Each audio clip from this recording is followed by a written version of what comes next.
What's going on, Packers fans? Aaron Nagler here, CHTV. Welcome to the final preseason watch party of the 2024 Green Bay Packers preseason, taking on the Baltimore Ravens at Lambeau Field. Just a heads up today, I am watching on NFL Plus, which means I will be giving very delayed reactions, especially if you're in Wisconsin watching live on the television broadcast. I will be very, very delayed. So I apologize in advance. If those of you who are here now can let people know who maybe stumble in later and are like, why is he 5 minutes behind? It's because I'm watching on a NFL Plus stream, which is always ages behind the live action. So I apologize for that in advance. Hope you're all doing well. Good to see everybody in the comment section. The big headline heading into today's game, the starters will not play. Indeed, 38 Packers are not suited up for this game. 38 dudes in street clothes. We will see all of the reserves. And according to LaFleur in the pregame radio broadcast, the interview he does with Wayne Larrivee, Sean Clifford and Michael Pratt will rotate at quarterback throughout the game, each getting a couple of series and then giving way to the others. So obviously got as need as to see as much work with those guys as they can possibly get. Going to be interesting to see how they operate on offense without, again, any of the starters out there. It's going to be all backups, much like we saw back in Denver. Hopefully we get a better effort and a better outcome this time around. Ken, thanks for being a Care of the G Club member. You know how to push my buttons. Are you showing the Packer game today? No, sir. No, I am not. However, they are all set to kick off at Lambeau Field, getting ready. Tucker, the Ravens kicker, ready to let it go, and there it is. We are underway. Kick essentially into the end zone. It's going to be a touchback. The Packers will take over at the 30-yard line. That's right, the 30. Boys and girls, ladies and gentlemen, boys and girls, quick retreat. I forgot something in the kitchen. Give me 2 seconds. I'll be right back as Sean Clifford marshals the team and the huddle.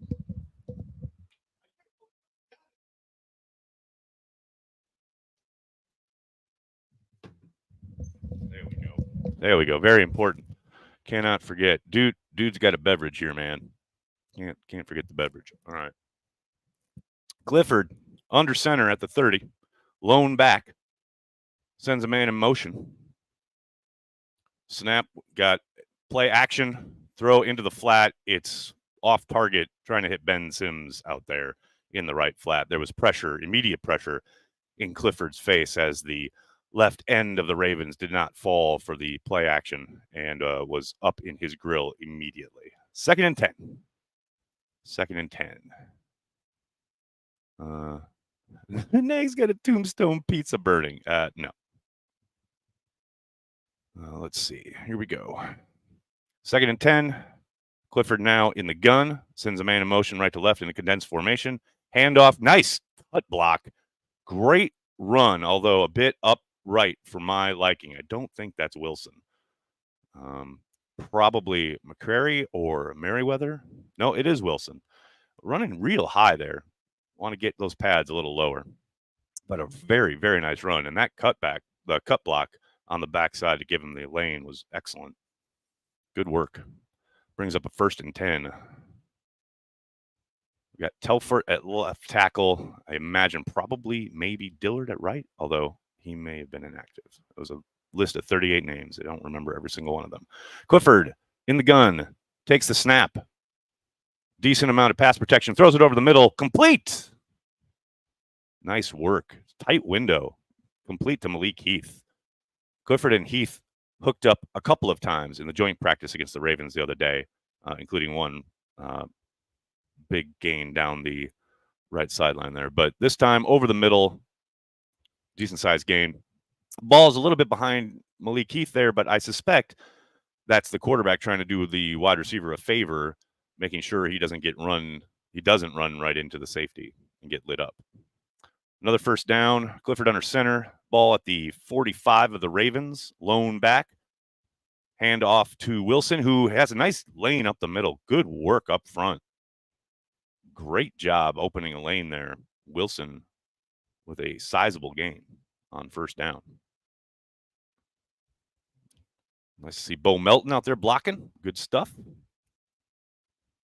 Luke, what's up, man? Thanks for the super chat. Cheers, Aaron. Thanks for doing this. Hashtag carry the G. I'm here for you, brother. Thanks for joining us. Just over 13 minutes remaining in the first quarter. 2nd and 2, a gain of 8 there on first down. Packers moving the ball. Ball just outside the 35-yard line of the Ravens. Man in motion, that's Torrey. Fake pitch to the right. Back to the left. Oh, my goodness. Drop by Wilson, the tight end, who had a really good first showing there in the preseason game against the Broncos. Kind of disappeared last week, and now it's just fighting the ball, just fighting it. Didn't even do the classic, like, look up field first and not secure it. Just did a nice job looking it in, but just fought it with his hands too much. Incomplete. Brings up 3rd and 2. 3rd and 2. Clifford in the gun. Back offset to the left. We got trips to the right, all condensed. Handoff. Wilson runs into his own blocker. Second effort. Maybe gets a yard. Probably going to bring up a 4th and 1. It looked like he picked up a little bit there, but not a ton.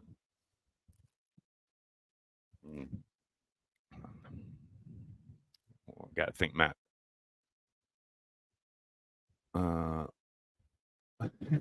Professor Cakes, I love it. I'm a little hungover, but I'm here supporting our boys. Good to see it, man. Professor, you're carrying the G out there. That's what I like to see. Oh, they gave him the first down. First down given. 1st and 10. Here we go. Clifford in the gun. Back offset to the right. 2 wide receivers to the left. Takes the snap. 4-man rush from the Ravens. Well blocked. Good protection. Nothing open downfield. Clifford tries to escape the pocket. Knows he's going to get killed and just throws it away to live another day. 2nd and 10. Your Honor. Thanks for the super chat, man. They've already had more better plays than last week. Go, Pack, go. Bill J. Swearingen. If Wilson doesn't make the team, I cry. Oh, I think he's making the team. I think there's a very decent chance, if because of injuries, if nothing else. Both A.J. Dillon and Marshawn Lloyd would not have played even if they were healthy today. Let's see. I'm sorry. I think Lloyd would have played, not Dillon. But I think Wilson's got the team. Pitch to the right. The blocking was actually decent. The Ravens committed numbers, and the safety just shot in. Just numbers. Just a numbers game that they just lost right there. Yeah. That was never happening. That's going to bring up a 3rd and long. 3rd and 11. Let's see what we got here. Straighten that out. Trips to the left. 1 wide receiver to the right. Man goes in motion. They're trying to set up a screen to the left. Clifford literally drops the snap and then tries to throw it. But they rule it incomplete. We've got a flag on the play. Maybe a false start. What was going on? There was a lot going on. We got pass interference on the offense because the guys engaged way too early and drove the men downfield because it's a timing play, and the timing was all messed up. Yeah, because Clifford dropped the ball. Oh, God, and Clifford just gets absolutely drilled. Free rusher there. Matt LaFleur giving Clifford some coaching. Here we go. Gives us an opportunity to see our first kick of the game. Let's go. Right hash, so it's not the kryptonite, but still a sizable. This is a pretty long one. We got snap is good. Hold is good. Oh, that's not. It's drifting in. He's got it. He's got it. One of these days, he's going to learn to just drill it down the middle. But in the meantime, we live and breathe, and we take our lumps, and we say, hey, that kick is good. All right. Got to adjust the score here. That's right. We're doing live. We're doing it live. What's up? There we go. Packers 3, Ravens 0. So we got one nice throw to Malik Heath for 13 yards. Outside of that, yikes. Some decent running by Wilson. I'll give him that. Wilson had a long 12 on that drive, averaging 7.3 yards per carry on the drive. So you'll take it. You will absolutely take it. 54-yarder. That was a 54-yarder from Carlson, sneaking it in the right upright. You do not hate to see it. All right, what's going on here, folks? Where are my comments at? Oh, there they are. Joe Pack Joe says, Carlson could kick in the middle, but wants to give us suspense. I don't think, I don't mind it. I'll take it as long as it goes in. I'm fine. We have points. Yeah, exactly. Got that one. Just don't want to miss anybody's.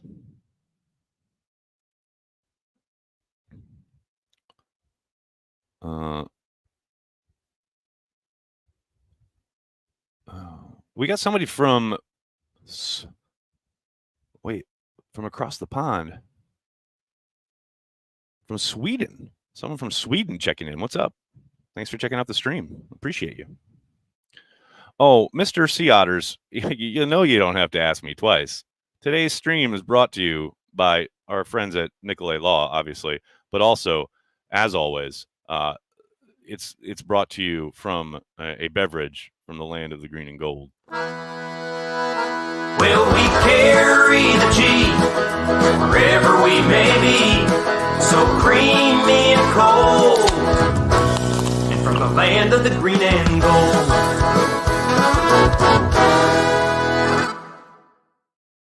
Never gets old. I'll probably play that 4,000 times today, so I hope you guys enjoy it.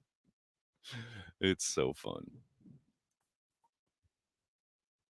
I really thought that Joseph would have been cut before today, and all the coaches would be all in on Anders. Bourbon and base, I feel you, but they're going to let it ride, and no need to make a decision until you have to make a decision, which is Tuesday, right? So we'll see how they kick today, but I suspect probably internally that's how they're thinking. Jeff Smith, how are you, man? Thanks for the super chat. We are already ahead of last week, 3-2. Yeah, man, look at this. Competence, somewhat. America says, only game this season where field goals are arguably better than touchdowns. I don't know about all that, but I'll take it. Anders with the kickoff. Kicks it to about the 4-yard line. Here comes the return from the Ravens. Decent coverage from the Packers, though they do end up getting it at the 30. It'll be 1st and 10, 11:08 remaining in the first quarter. Touched on it a little bit, but to keep you guys up to date, we've got Emmanuel Wilson, 3 carries for 22 yards and a 7.3 average. Sean Clifford starts 1 of 5 for 13 yards. Malik Heath has that 1 reception for 13. Oh, I can't look at the stats because the people at the game update them obviously live, and the Ravens already have a carry for 3 yards that I haven't seen happen in front of me yet. There it goes. There's a 3-yard gain. So don't watch the stats, Aaron, while we're live, because I'll know the outcome. That happens to me every once in a while on Watch Party during the season, and I have to bite my tongue so Corey doesn't know what's coming. Good times, good times. 2nd and 7. Packers, if you're just joining us, not dressing any of their starters today. 38 gentlemen are in street clothes. The Ravens also playing backups. 2nd and 7. Play action.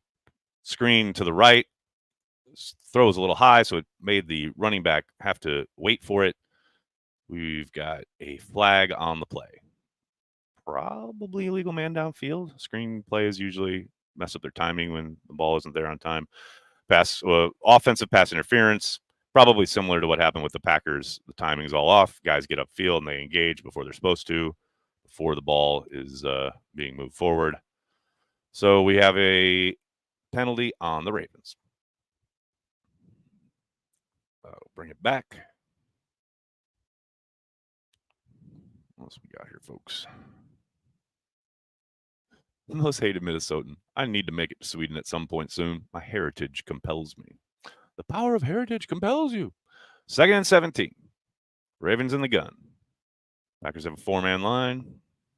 Playing way off coverage. Throws underneath to the back. That looked like it hit the ground. No, it didn't. It's going to be a completion, short completion. It's going to bring up a 3rd and long. Rocket Ismail's back. Oh, no, it's a different Ismail. Okay, yeah, that's a complete pass. All right, going to bring up 3rd and 12. 3rd and 12 for the Ravens. See if the Packers can get off the field here. Got a wide stances from the Packers front line. We've got, it looked like a flinch. Yeah, that's a false start. The Packers jumped across the line early, but it looked like someone in the Ravens line had a flinch to cause that to happen. Oh, yeah, the right guard for the Ravens took steps. That will do it. That will do it. Unified. If you squint, you can almost watch the game in the reflection from Nagler's glasses. Can YouTube shut you down for that? Probably. Good times. Good times. All right. 3rd and 17. 4-man rush. Draw play. Goes for way more than it should, and it'll be 4th down. Packers get off the field. Ken Hansen, what's up, man? 38. That is more than 3/4 of the actives per game. Just trying to keep everybody safe and get a lot of looks and a lot of play time for these back of the roster guys, which, let's be honest, right? Those are the decisions that they're making on Tuesday. So getting as much tape of those guys as they can. 4th and 9. Here comes the punt. We actually forced a punt. Didn't do too much of that last week. That is going to hit inside the 10 and into the end zone. Touchback. Bring her out. 8:28 remaining in the quarter. Nicely done. Jim, I'm from Corey's favorite town, Madison. Fractal of God. Clifford stinking again. Yeah, not a great start. Not a great start. But hey, a lot of ball game left. Let's see what he does. Bourbon and Base. Where are those Clifford truthers? Yeah, they're awfully quiet this summer. They were very loud last summer. Pretty quiet this summer.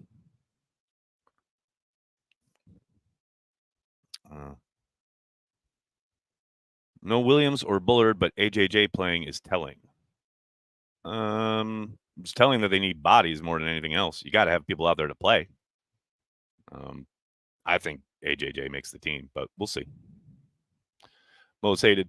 I want to see Pratt, QB2 prodigy. Well, according to LaFleur, they're going to get 2 series each, switching on and off. So Clifford should get this next series, and then Pratt should be on for 2 series. So hopefully, that'll be the case. We can get a good look in at all those guys.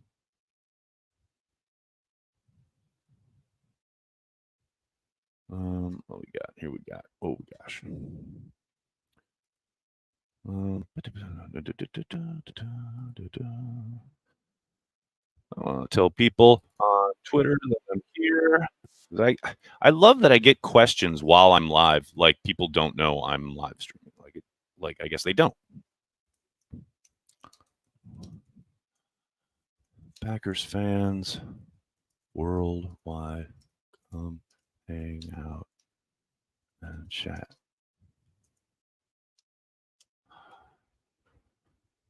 There we go. All right.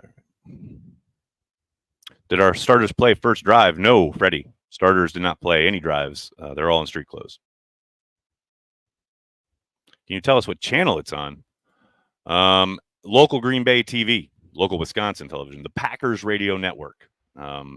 If you are not in Wisconsin, the best way to watch it is on NFL Plus, the NFL app, which is what I am watching it on, which is why I'm so delayed.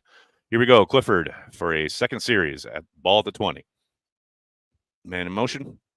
Comes inside. Clifford takes the handoff. Play action. Oh, the right tackle got beat hard. Clifford tries to go downfield to DeBose, but he was getting rocked as he threw it.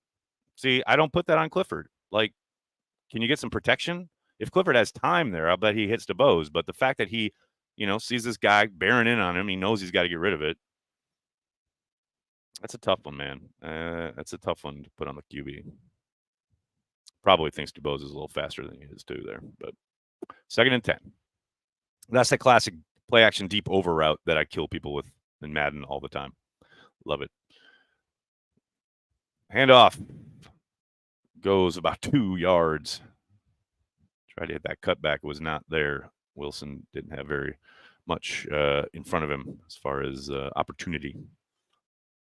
About 8 minutes remaining in the first quarter. Brings up a 3rd and 8. Packers leading 3-0 over the Baltimore Ravens. Let's see what we got here. Let's go. 3rd and 8. Manuel Wilson is your lone back. Clifford in the gun. 2-by-1 formation. Actually, a 2-by-2. The tight end's a little offset. Here comes the snap. Straight rush from the Ravens. Throw outside. Trying to hit Bo Melton. Not on the same page. Looked like maybe they're arguing that they pushed Bo before the ball got there, but it looked rather uncatchable. It's going to bring up 4th and 8. Daniel Whalen will punt. Nice pocket. Good protection. Yeah, I'm not quite sure what happened there. Not a great decision, at least seemingly. So here we go.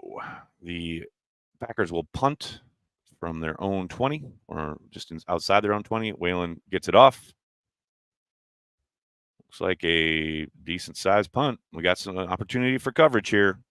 Time to be great, special teams. There we go. Nice work. Ball will be just inside the 30. All right. Allison, thank you so much for the super chat. Very much appreciated. Is a receiver, Christian Watson, going to ask for his money under his contract? And our old receiver, we did it too late not to give it to him under his contract. It was too late because we did it out of his contract. Allison, I suspect what you're asking, and thanks to the super chat. It's very generous. Thank you. Is Christian Watson going to ask for a contract so he gets locked up long term, as it were? Feels like maybe you're kind of worried because of what happened with Davante Adams. You didn't mention Adams, but that's where I would think what the other receiver that you're referencing. Maybe this upcoming offseason. I don't think that's going to happen anytime soon. The Packers need to see him stay healthy. They need to see him on the field for more games than he's not. And until he can do that, there's not going to be anything as far as discussions go, trying to extend his contract. He's still got 2 years left on his deal. There maybe if he balls out this year and sets records and has a huge year of production, then there's a chance that maybe they try to lock him up long-term next offseason. But got a long way to go before we even get close to that discussion. Mimsy, thanks for the super chat. Absolute horseshit you can't stream in Hudson, Wisconsin. Oh, are you because of, I would think probably some kind of ridiculous blackout restriction rules, etc. Have you tried the WTMJ website? I mean, I always use NFL Plus because I'm out of market, but if you're in market, which I think Hudson should be, if you use the TMJ website, they have it streaming locally, I believe. In fact, I think if I remember right, some people were able to get the TMJ website to stream out of state. Like I know someone in Texas had it the other night for the Broncos game. So check that.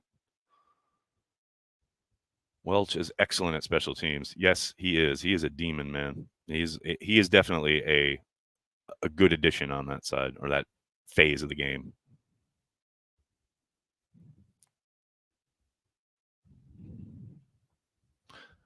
Let's see what we got. Oh, we got my first Heineke ask today. Only 400 more to go, no doubt.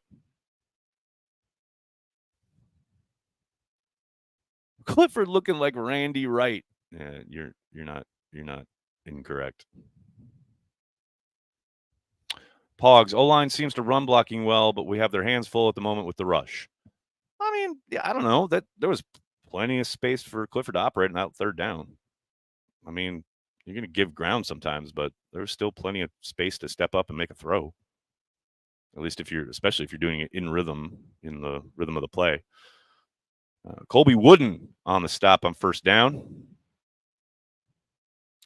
Going to bring up a second down. Ashley Washburn on the local broadcast here. Let me tell you, she has been an excellent addition to the Packers television network. I think she's done really good work on these first 3 preseason games.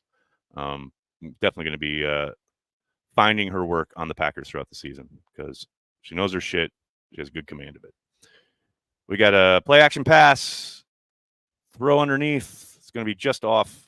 Timing wasn't quite there on the comeback from the wide receiver. Packers were bringing a bit of heat there. Picked up well by the Ravens, but 3rd and 11 incoming. Kalen King on the coverage.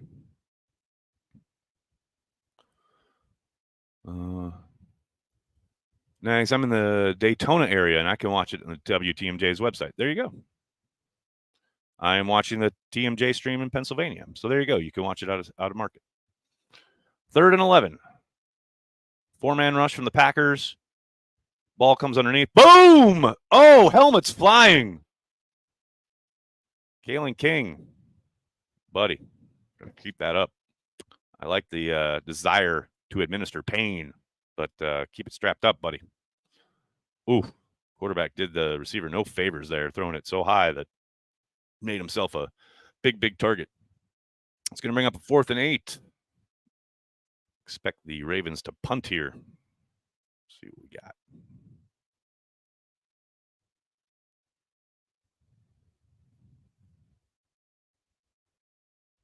Boom. Ball caught at the 20. I love the block of I'm not putting my hands on the back of the dude. I'm just forming a wall for my returner to maneuver around. I will not be getting a penalty. Good stuff. Good stuff. Chris, thanks for the super chat, man. Probably the best broadcast to watch while I work. Go Pack Go. I'll keep you informed. I can't promise it's going to be dynamic, but I'll let you know what's going on, and you'll have the score. What more do you need? Jim, yes, Pratt should be up now. Clifford got his initial 2 series. According to LaFleur, it'll be 2 and 2, so these next 2 drives should be Michael Pratt.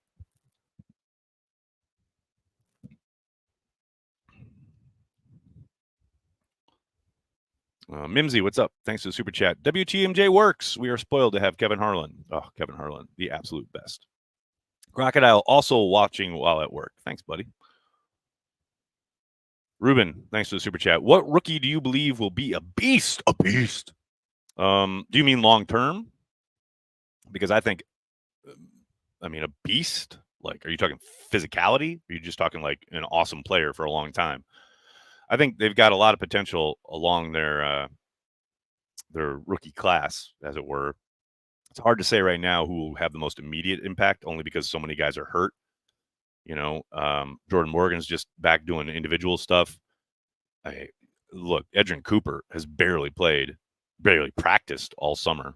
So those are 2 guys you can take off your possibility list to impact the game immediately. But, I think the 2 rookie safeties have a chance to be immediate contributors and also be very, very good for a long time. Bullard and Williams have both looked excellent, especially as scheme fits go. Williams has been incredibly productive. I believe, has the most interceptions all camp with 5.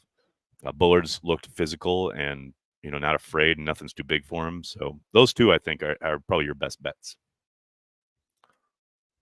Okay, Michael Pratt is indeed. Ryback, what's up? Nags, you think Wilson can make a push for Dylan's spot? Absolutely. I think a big part of that will be what continues to happen throughout this game with the opportunities he's given. I think he's done enough to make a case for it, though. 5:52 remaining in the first. We got what looked like it was going to be some kind of counter, but then was bounced outside. I don't know if that was by design or because everything was blocked up. The Ravens sent first down blitz there, but Merriweather does a nice job with what is given. See, you got that linebacker coming up into the A gap. Everything's blocked up. Merriweather does a nice job of bouncing things outside where there's green grass, takes what's given, picks up over 10 yards, first down. It's a nice run from the young man. 1st and 10. Merriweather, the lone back.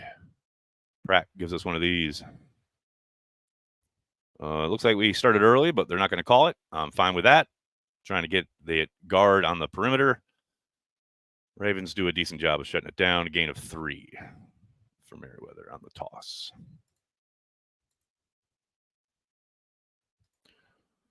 All right. Yeah, whoever that was on the inside, I missed the number. 2nd and 7. We've got Pratt in the gun. Merriweather offset to the left. Sends a man in motion from right to left. Throw underneath to Malik Heath. Good quick throw for a first down. Nice work from Pratt there to stick his foot in the ground at the top of his drop. Boom, let it rip. Bam, into the hands of Heath. Well done.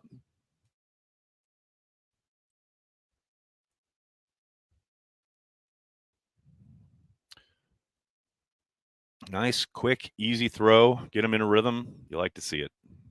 Pratt under center. We got a Henry Pearson sighting, I believe. Very exciting. Play action rollout. Pratt can't decide which guy he wants to throw it to. Looked like he was going to go under, then was going to go over, and then he went back under to Pearson.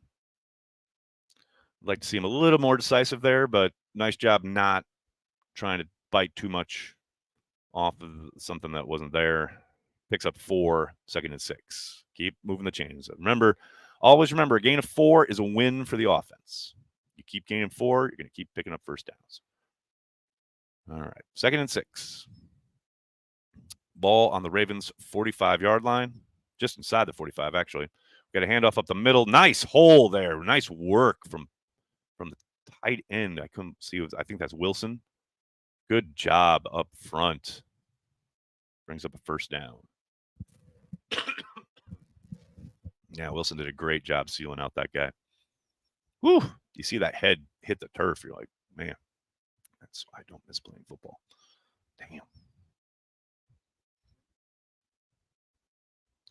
Good hard run. First down.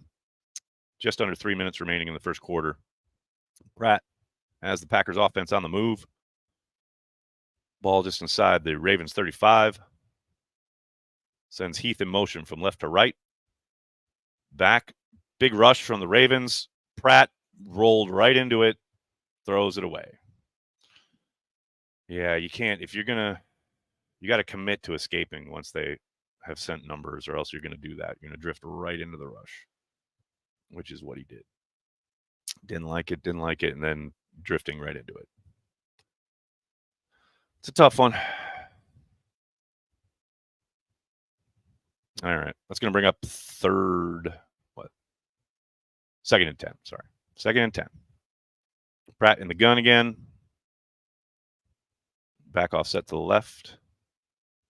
2 receivers to the right. Handoff up the middle. Nice job keeping your feet going there from Wilson. Gain of about 3. 2 or 3. Well, they gave him 4. Okay, 3rd and 6. 3rd and 6.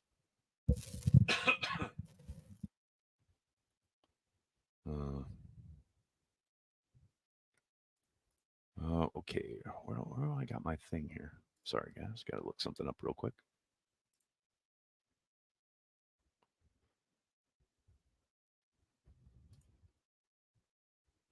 All right, here we go. 3rd and 6. Give us one of these. Trips to the right. Condensed formation to the left. Out route to Heath. First down. Well done. Whatever that can was, Pratt got him in the right look, read the defense, chose the right play. Guys do 2 quick outs on the right there. Hits Heath, who's open, who actually caught it just behind the sticks, but did nice work getting upfield for the first down.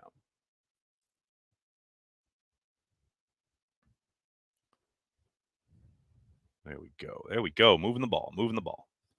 1st and 10. 1:20 remaining in the quarter. Pratt in the gun. Again, back offset to the right. 2 receivers to the left. Handoff. Gain of about 4, maybe 5. Oh, he's going for extra yardage. Was he down or not? It looks like it could be a fumble. Maybe. Or are they calling him down? No, they're ruling him down. Gain of 3 on the play.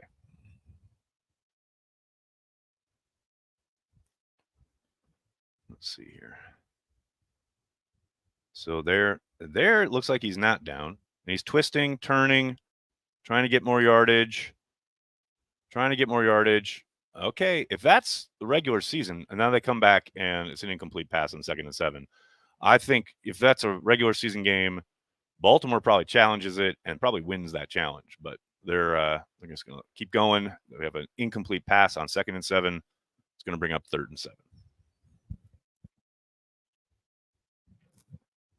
3rd and 7, the ball just inside the 20-yard line.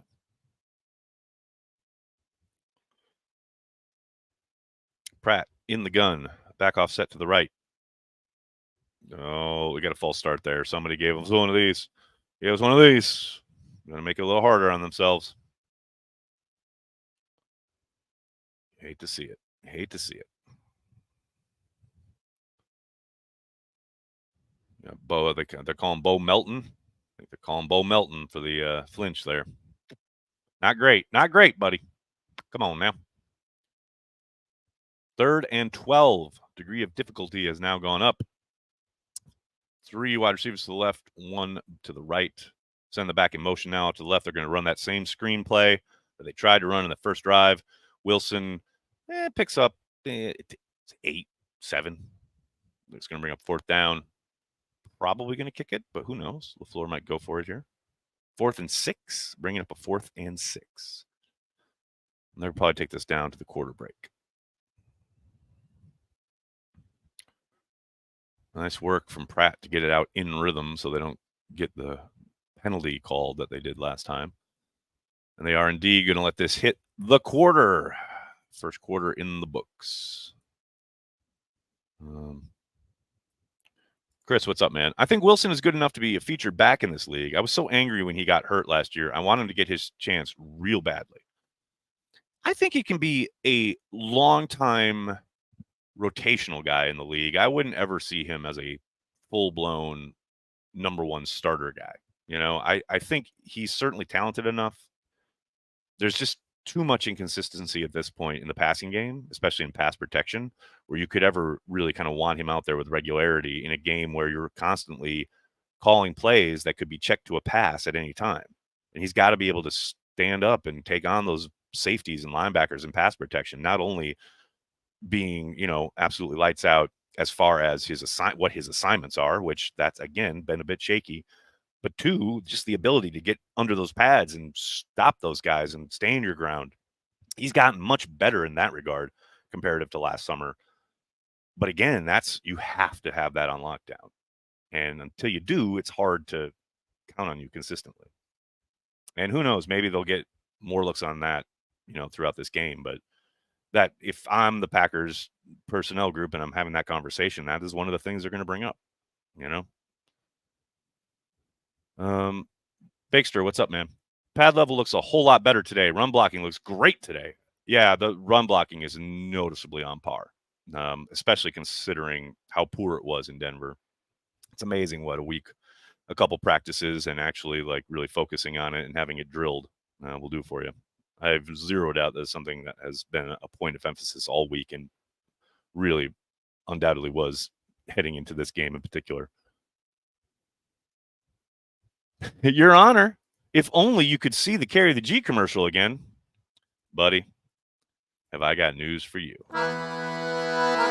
Well, we carry the G wherever we may be, so creamy and cold, and from the land of the green and gold.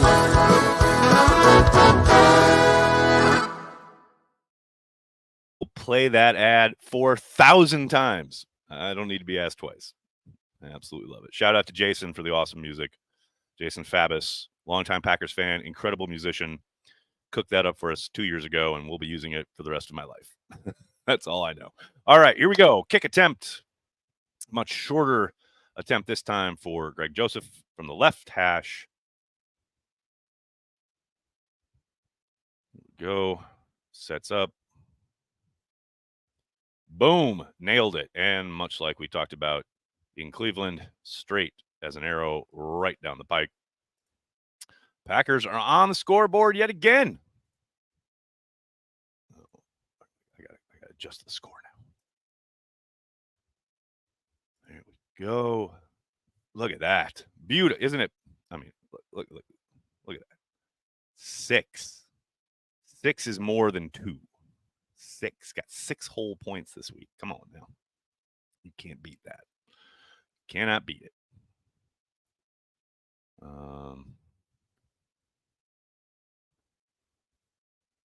Hope to God Love doesn't get injured this season. Fact of God. Am I the only one that thinks neither Clifford or Pratt, you've written and is enough or and his enough, but has probably what you mean is has done enough at the moment as a backup QB? Hope to God Love doesn't get injured this season. I mean, I think Pratt is probably your best bet at this point, given how poorly Clifford has played through much of the proceedings, both camp and preseason. But, you know, ultimately, the old saying, Walter Mudd back in the day, Jordan Love goes down, they're fucked, and we don't practice fucked. We got a return for a decent gain, just outside the 40, just inside the 40, sorry, for the Ravens. Greg Joseph in on the tackle. God help us. Allison, thanks again. Really appreciate the generous super chat. Christian Watson and Alexander, those are my favorite receivers. What they put their body online, I think they should get a little more money. I was going to say the same kind of pay as a quarterback. Thursday put the body on receivers. Own opinion. I feel you. I think Alexander's been paid. I mean, he is, when he got paid, he was one of the highest, if not when he actually signed the deal, was the highest paid corner in the league. Now, that has changed since then because that's just the typical nature of the NFL. But Alexander's gotten his payday. Christian Watson, again, you got to stay healthy. He's got to stay on the field. If he can do that, he'll produce. They're going to throw him the football if he's out on the field. So you got to be patient, but if he can stay healthy, he'll get paid. No question about it. We had a run up the middle for 1 yard there. So Packers defense back on the field. Tyron Hopper featuring in the middle. We got the pistol. We got the pistol formation from the Ravens. Man in motion from the right to the left. Handoff. Oh, Packers absolutely owning up front. Just nowhere. I mean, absolute suffocation. Carl Brooks! Sorry, that's a Tyler Herrick shout out. Carl Brooks in on the tackle. Tyron Hopper also everywhere all at once. Tyron Hopper is everything, everywhere, all at once in a football player. 3rd and 11. 3rd and 11. Too high safety look from the Packers. 4-man rush. Quarterback has all sorts of time. Man comes open underneath. Ball caught, but short of the sticks. Green on the coverage. That's going to bring up a 4th down. We'll see if the Ravens and John Harbaugh want to go for it. I suspect they probably will. Packers ran a stunt that went pretty much nowhere. It's going to bring up 4th down. Let's see. 4th and 2. Ravens are indeed going for it on their own 48-yard line. Or I'm sorry, they're on their 46. The line to gain is at the 48.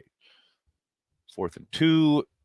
Shotgun snap, 4-man rush from the Packers, throw underneath, 1st down.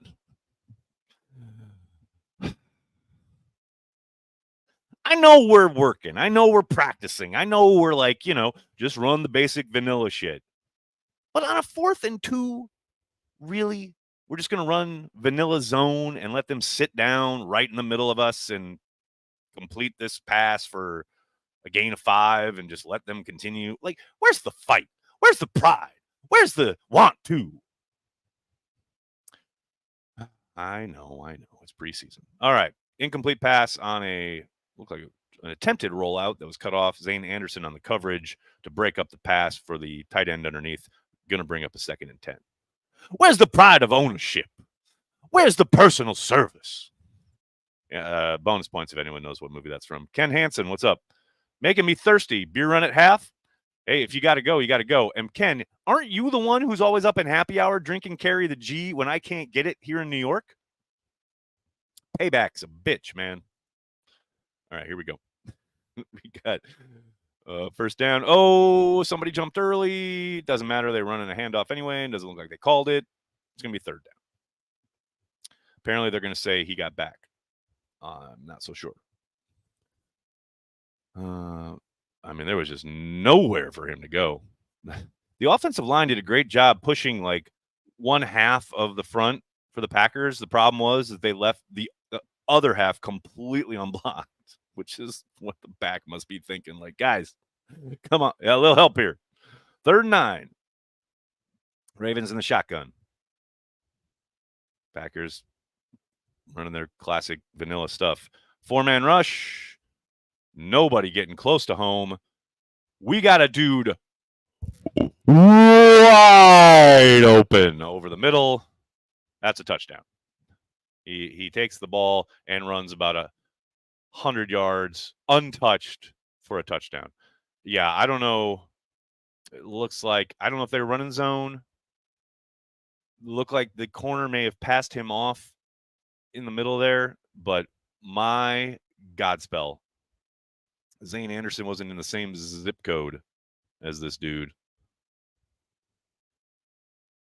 Because Anderson, too, you know, I'm not saying it's his fault, but Anderson had kind of drifted towards a deeper route. It got thrown underneath.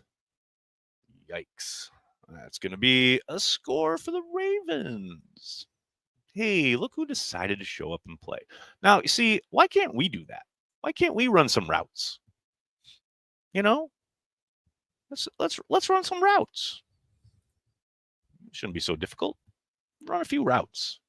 But here's the thing, you know, the Packers run like the most basic vanilla shit. Other teams actually run some of their stuff. So a little easier to break open when that's happening. Good times. Good times.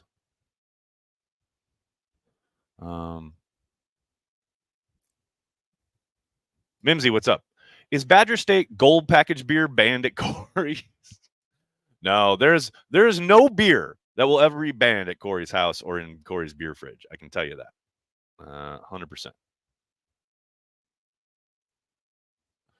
see what else we got. Robin's here. What's up, Robin? Soder, how are you, buddy? That's the Packer defense I know and love. I mean, that's the thing. They're just trying to make us feel at home. They're just trying to make sure that we don't get too excited, you know, too carried away about the defense. It's like, whoa, whoa, whoa, whoa, whoa. We're still the Packers. All right.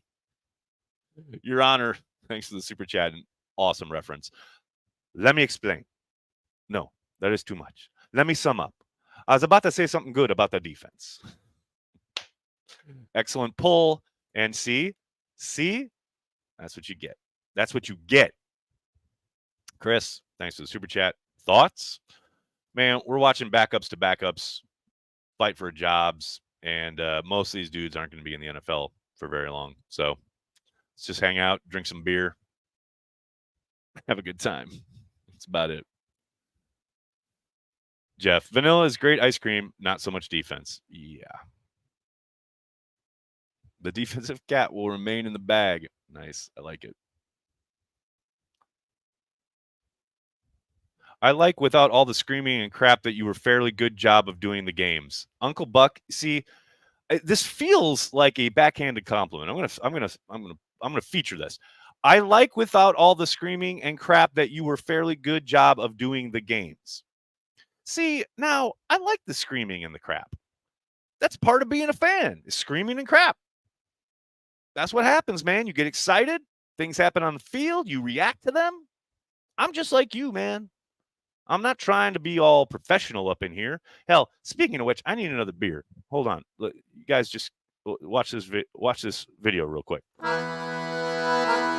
we carry the G wherever we may be, so creamy and cold, and from the land of the green and gold.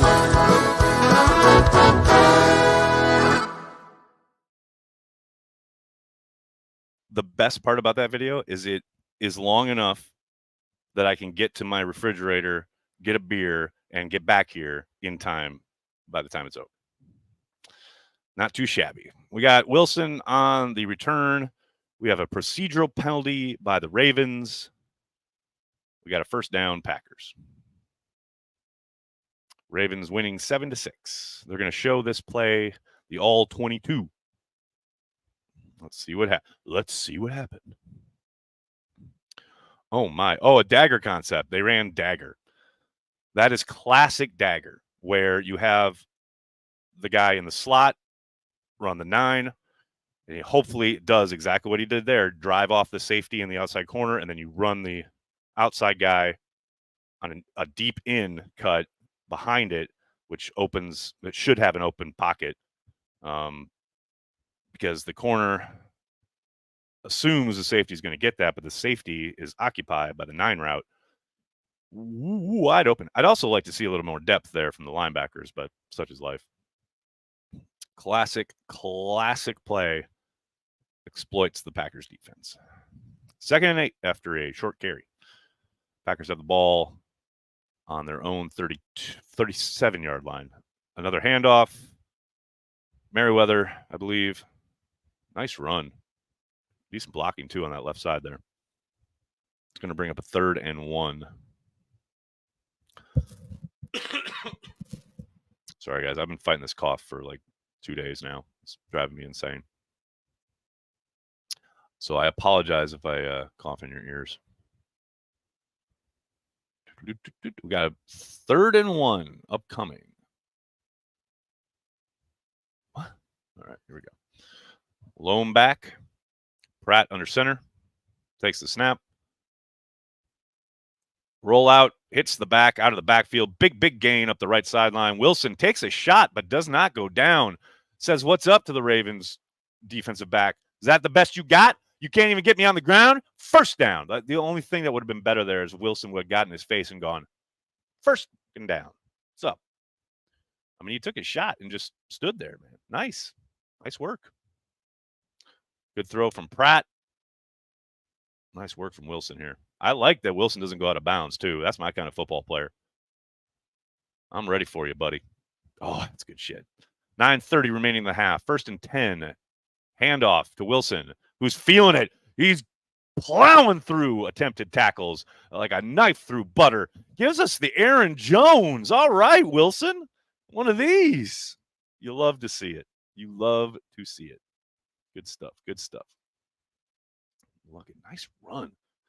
And good work up front from the Big Uglies. There you go. I mean, look at there. That initial contact, get off me. There you go. That's what you like to see. 1st and 10.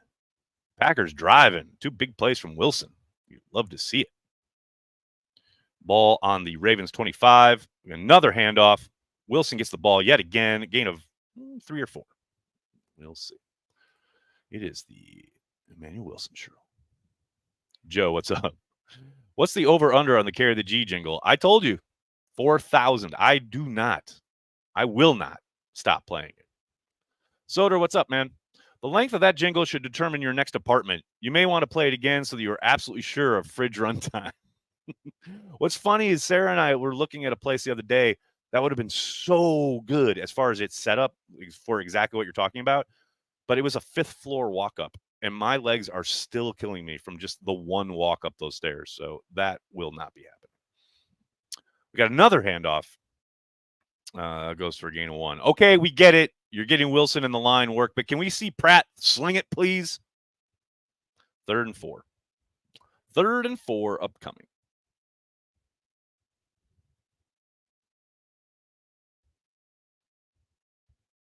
A.J. Dillon being shown.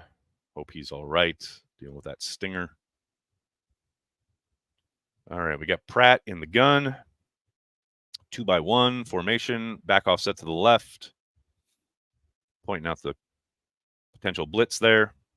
And I think we got a timeout called by the Packers. Matt didn't like what he saw there. Said, hey, let's regroup. Let's get in a better position. Find a better play call. Robin, correct. Aaron Jones is forever a Packer. No question about it. Go Pack Go. What's up? Hey, Nagler. Me and my buddy are coming to see our first game at Lambeau Field in October for the Cardinals game. Will there be any Cheesehead TV meetups?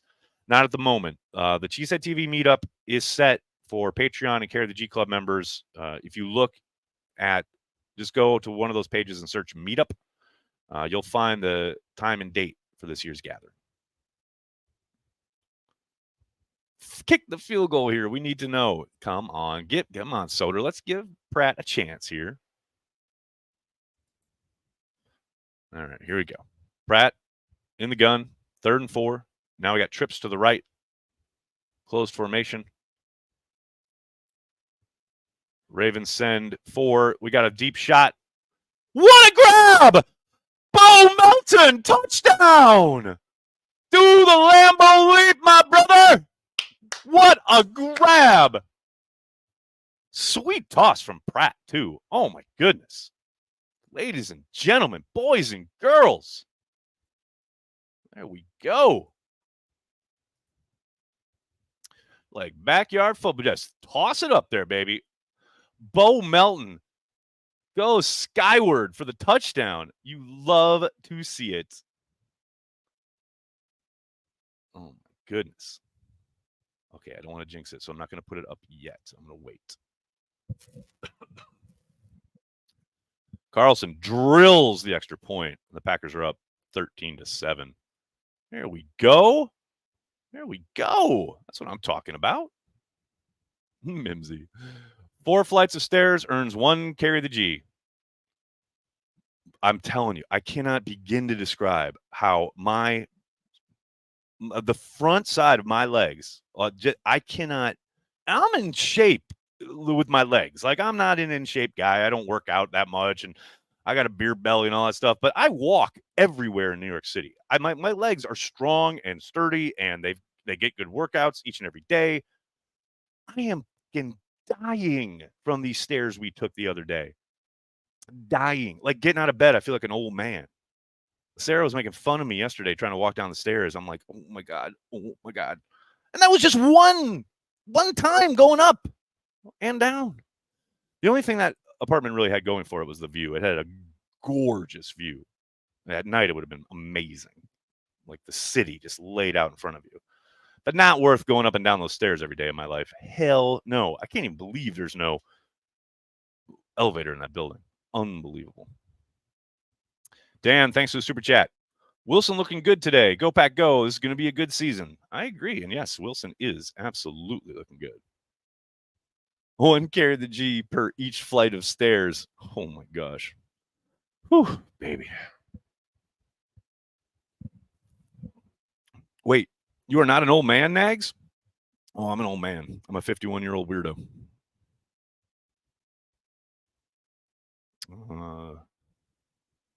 Looking at everybody reacting to the touchdown. So fun.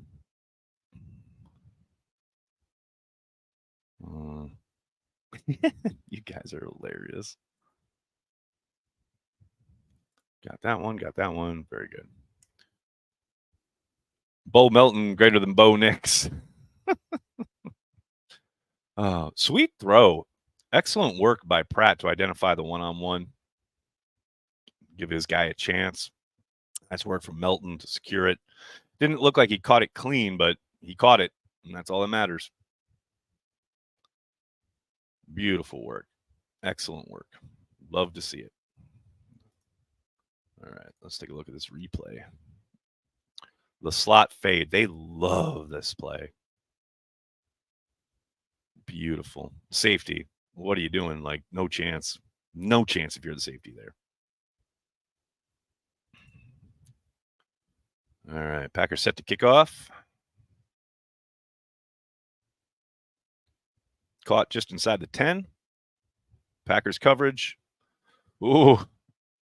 Looked like they were in danger of letting him out the gate there on the front side, but they get him on the ground. Going to bring up 1st and 10. Amy, how are you? Thanks for the super chat. Nothing Packers related. I just wanted to say how cool it is to hear you talking about moving in with Sarah when I can remember the offseason of dating for you. I love. Yeah, it's been a journey. We've been together for a few years now and ready to make that next step. Very exciting. I'm just trying to get her used to the idea of how much Madden I play because I don't think she's prepared. All right, here we go. Ravens play action. Classic boot to the tight end. Oh, sir, we need a much better effort there. Who was that on the outside?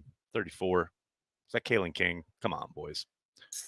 Need you to put that guy on the ground. I mean, I get it. You're a corner and he's a tight end. I understand all that, but that's part of the gig, man. It's part of the gig. You're in the NFL now. This ain't Penn State. 2nd and 1.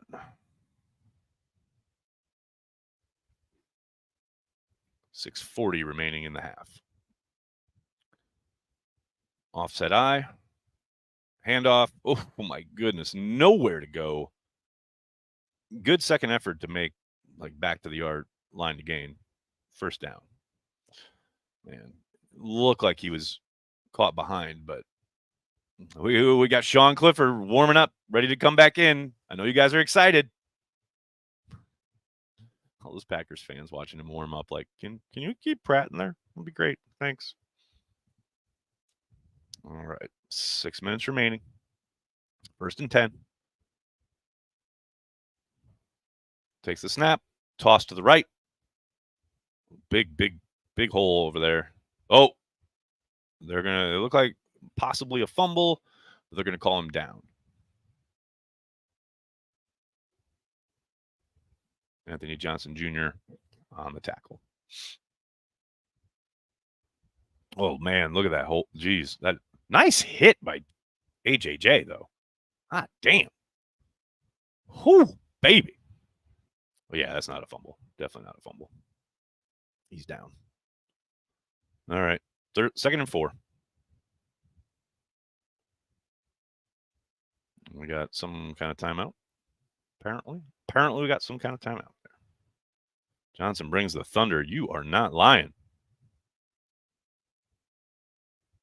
Angry casual fan. There's something about Bo Melton. He is clutch. Yeah, I think, he's been a bit more inconsistent than you'd like throughout this camp. But to your point, he produces when his number's called more often than not. Now, he did have those drops in that first preseason game, which is unfortunate. But, something I said on Daily the other day, it's very clear that they have him in their plans for as much as he's worked with the ones. And it's not like he's been starting, but he's been in the rotation. When they have the split kind of scrimmages where they have the 1s versus 1s and then the 2s and 3s versus the 2s and 3s, he's always up there with the 1s. So it tells you how they feel about him, how they think about him, the idea that he is part of their core group. And like I said, been a bit more inconsistent than you'd probably like, but man, that touchdown catch is a perfect example, of what he's capable of. No question about it. Benjamin. Nobody is allowed to be pleased or enjoy this game. The consensus last week was that the poor play means nothing. It's just another chance to learn. So that's what this week is too. Benjamin, I literally said that on Friday on Packers Daily, which you apparently didn't watch. Look, you're allowed to have fun. That's no problem. It's much more exciting to watch them score points than not. It's much more exciting to watch Anthony Johnson Jr. lay the wood than watch him get run over. You're allowed to react in real time. But in the grand scheme of things, correct, it doesn't mean anything. As far as wins and losses, what it means for their season, it means nothing. It's really good tape for the coaching staff. It's lots and lots of back end of the roster guys who are fighting for their NFL life, which that's the stakes here, right? But as far as what it means for the Packers season, it means absolutely nothing. I think everyone here understands that. But we really appreciate you pointing it out when I've already done so, like 24 hours ago. Thanks, buddy. Ken, what's up? Sarah equals Nags Lorelei. Sure. Let's go with that. Why not? It's funny because we've been watching Rings of Power, rewatching it, because next week, Wednesday, I got invited to a special screening of the first 2 episodes of the new season, and she hasn't seen the first season yet. So we're kind of crash coursing it, and it's fun. I like that show a lot. All right. Whoa, we got a pass rush. It looks like a forced fumble. We got someone picking it up. It's 36 up the left sideline. That's Leroy Butler. That's a touchdown, Packers. That's a Lambeau lead for Anthony Johnson Jr. Everybody joins in the fun. Oh, baby, what a hit. What a play. Come on now. Look at this. Attempted. Mosby did not go for the cheese. He was strictly rushing, and he said, I might get this. Nope. Let 36 get it. 36. Was that? Oh, I got to tweet that. Come on now.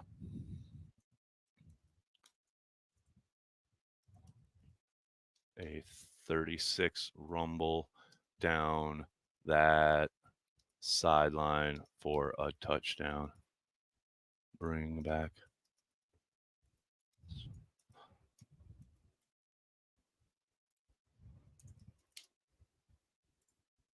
Love it. Extra point is good. What a play. There we go. Let's change that score, shall we? Absolutely love to see it. Boom. Come on now. Come on now. Dude, the way he just did not go for the fake at all. You absolutely fucking love to see it. Great communication on the pickup. No, you're the smaller guy. You're quicker. You get it.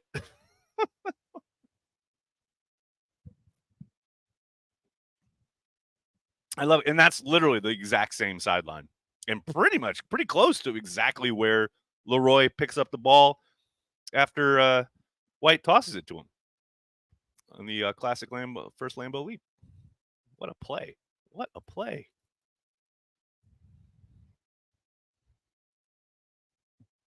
That was so dope.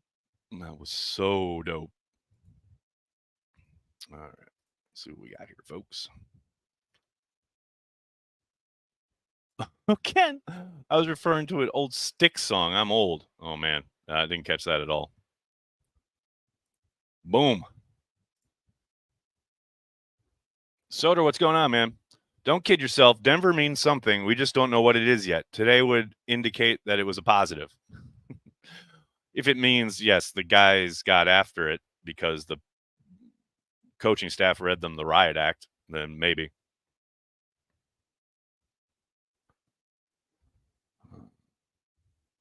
Too much time on my hands. See, that ain't it.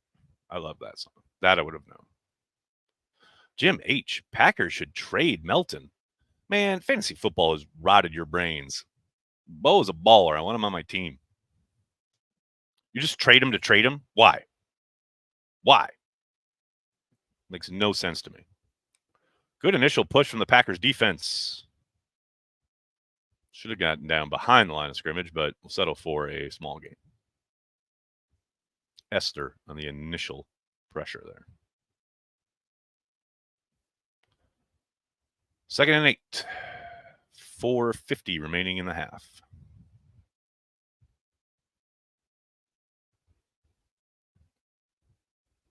John Harbaugh has a bewildered look on his face. All right. Packers in a 4-man front. Rush 4, straight up. All sorts of time. Nowhere to go with the ball. Quarterback flushes out of the pocket.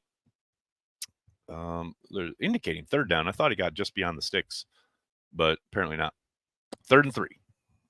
Must have stepped out. There we go.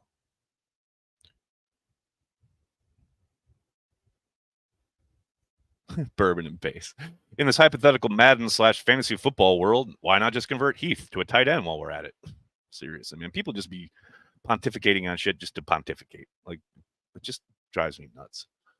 All right, here we go. 3rd and 3.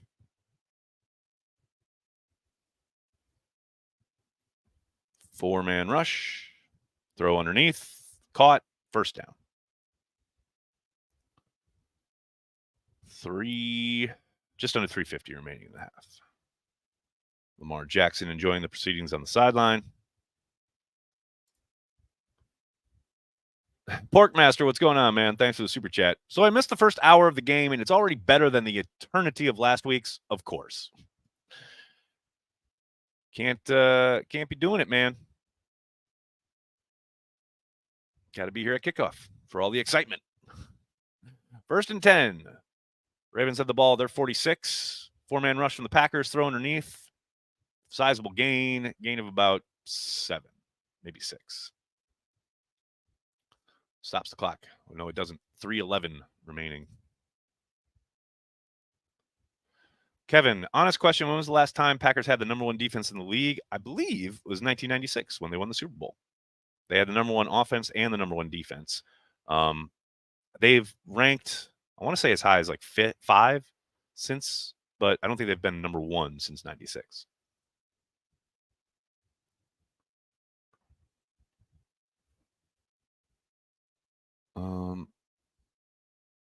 Denver is like Chicago in that preseason matters to them. Correct. Very, very much correct. All right. 1st and 10. Had a handoff on that last play. Tackles were broken. 1st down was achieved. Hate to see it. All right. Come on, boys. Ravens driving, have the ball on the Packers 34-yard, the 33-yard line. See if the Ravens get the snap off before the 2-minute warning. They just do it. Play action. Quarterback rifles it. Oh, it bounces all over the play. It literally bounced through 3 dudes, and the Ravens catch it for a touchdown. You gotta be. What a ridiculous play. How did they not pick that off? See this replay. Oh, my goodness. The quarterback gets off the plat. There. Oh, 50. Welch, 41. 3 Packers had the opportunity of catching that ball. Welch literally had it in his arms, and it pinball wizarded its way to the Ravens receiver for a touchdown. Unbelievable. I mean, I say unbelievable. This is the Packers, so totally believable.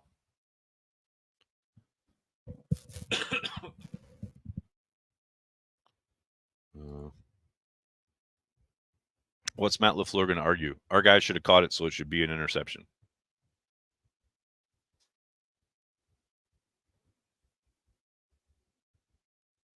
Come on, boys. Let's kick this extra point. Boom. They're showing a replay. Oh, I see. They're saying it hit the ground. I thought he grabbed it clean. Matt LaFleur's like, I don't want to challenge in the preseason, but I will challenge in the preseason. Oh, but he can't because it's inside 2 minutes. Oh, they took the touchdown off the board. There we go.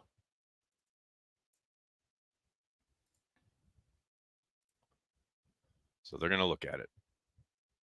Who would have thunk it? Make sure I get that right. Let's go over some stats real quick, shall we? Michael Pratt sitting at 6 of 8 for 67 yards and a touchdown for a rating of 139.1, while Sean Clifford sits at 1 of 7 for 13 yards. That completion coming in the first drive to Malik Heath. 39.6 is your quarterback rating for Sean Clifford. Aforementioned Heath has 3 receptions for 32 yards. Emmanuel Wilson has 2 receptions for 26 yards. Bo Melton has the 1 reception, which was a touchdown for 18 yards. You absolutely love to see it. As far as the backs go, you've had 2 guys get carries in Emmanuel Wilson and Merriweather. Wilson has 9 attempts for 49 yards and a 5.4 average, where Merriweather has 6 attempts for 34 yards and a 5.7 average. Not too shabby of a day. Let's see here. Make sure. Your Honor, what's up, man? Can I give an old guy reference? Do you remember Reitman and Miller in the Morning and the Yaya Milwaukee bit? I know who you're talking about, but I can't say I'm familiar with the bit. I'm sorry about that. I'm an old guy, but I'm not as old as some. Jeff says he saw some rubber fly up. Good enough for me, man. Jim, good reminder, scoring plays are automatically reviewed. Yes, sir.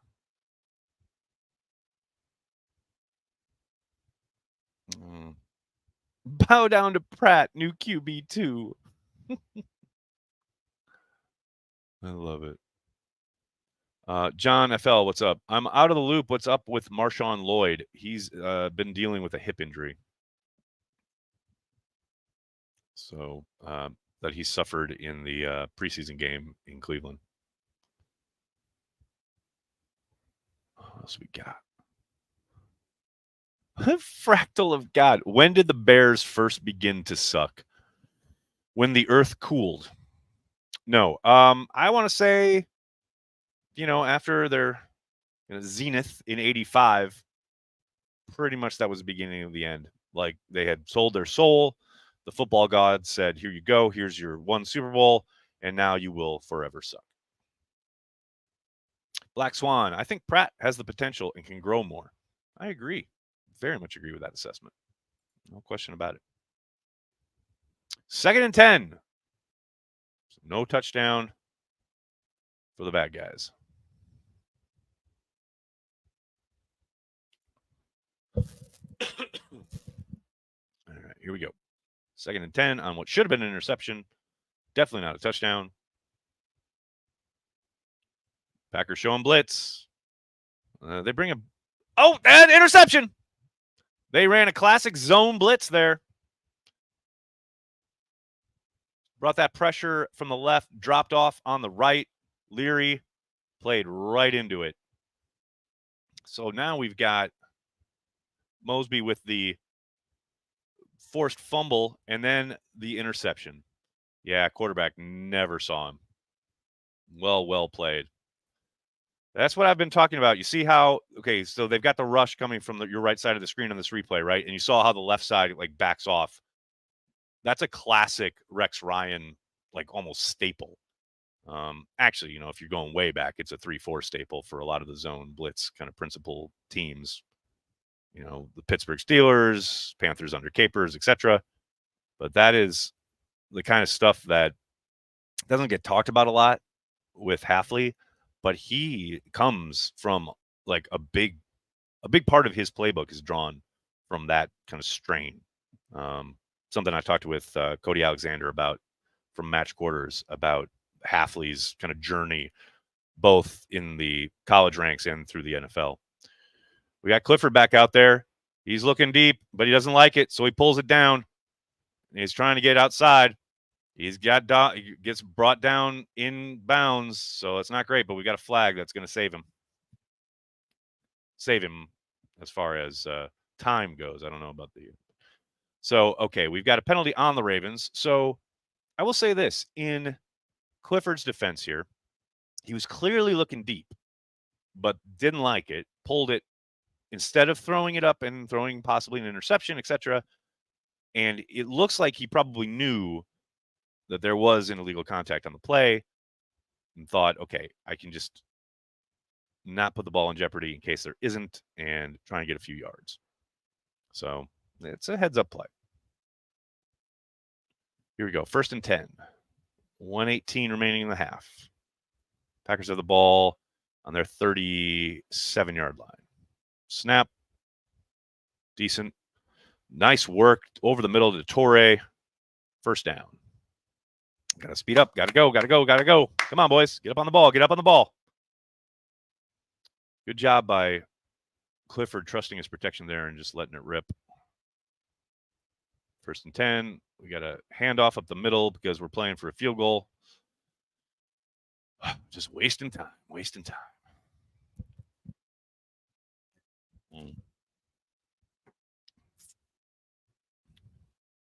I love this. Coming up at halftime, meet our junior reporter. Highlights and stats. Hear from the head coach. Here at CHTV, you're going to hear the Care of the G theme again. That's what you're going to hear. 2nd and 7, Clifford talking with, looks like Vrabel on the sideline, which is interesting.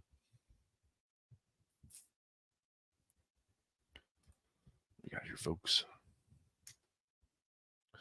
Jerome, I'm just amazed the Packers still had 2 timeouts with less than 2 minutes left in the half. Hey, look, we're all growing, right? Including Matt LaFleur. Actually having timeouts, amazing to utilize in the last 2 minutes of a half. The hell you say? All right, here we go.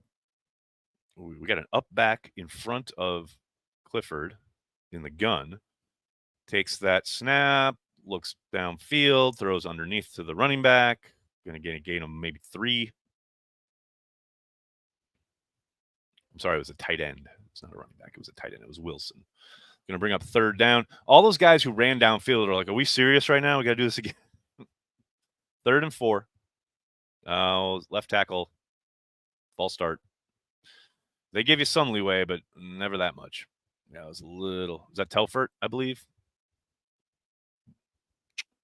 Yeah. You hate to see it. Going to bring up a 3rd and much longer. 3rd and much longer. Soder, thanks to the super chat. Get on happy hour, folks. We were talking Mosby up on Tuesday.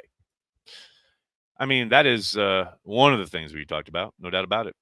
We always cover a wide range at the happy hour. But yeah, people, if you're not, if you haven't jumped on board with happy hours, with getting 10% off Cheesehead TV merch, sign up for Patreon. Support what we do here at Cheesehead TV. Get access to some goodies and come hang out every week. It's a lot of fun. Oh, my goodness. The Packers quarterbacks today. I love how they don't want to show the disparity in the quarterback rating. That would be yikes town for Clifford. Clifford sitting at 44.2. He's got up over 40, though. So there you go. 3rd and 9. 30 seconds remaining in the half.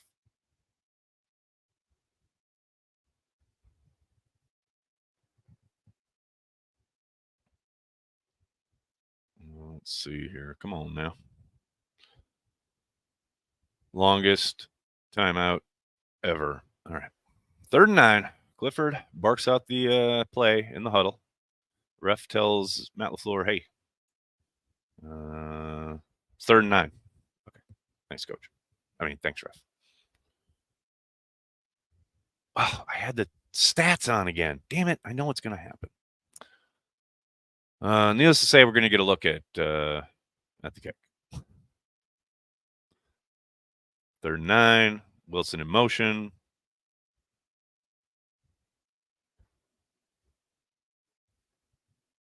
Big blitz from the Ravens. Nice work picking it up. That's not a bad ball from Clifford, though. I will say, given that he's under pressure there, it's not terrible. Man, he lets that rip while getting hit.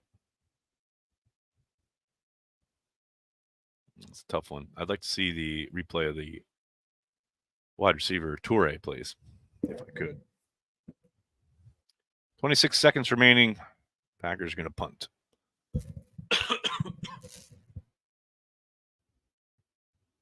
Ravens brought the heat, but good. Boom. Whalen, let's see where he places this. At the 10, it bounces. Welch is there to down it, probably about the 14-yard line. So pinned inside the 20. It's good.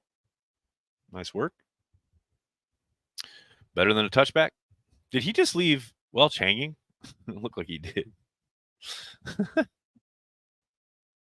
17 seconds remaining. Hopefully they just nail this out.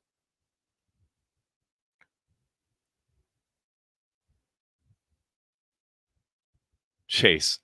Nice to see our defense actually catch the balls thrown directly at them instead of being too surprised to get their hands on the pigskin to actually make a catch. Truly, you sound bitter.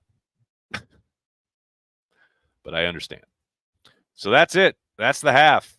Packers go in leading 20-7. Does Anders Carlson have sleepless nights? If not, should he? I think we all should. Nothing is promised. How's that? Too deep for you? I hope you don't have a sleepless night about it. I don't know. Soder. Matt LaFleur's sunglasses are 1980s Top Gun ready.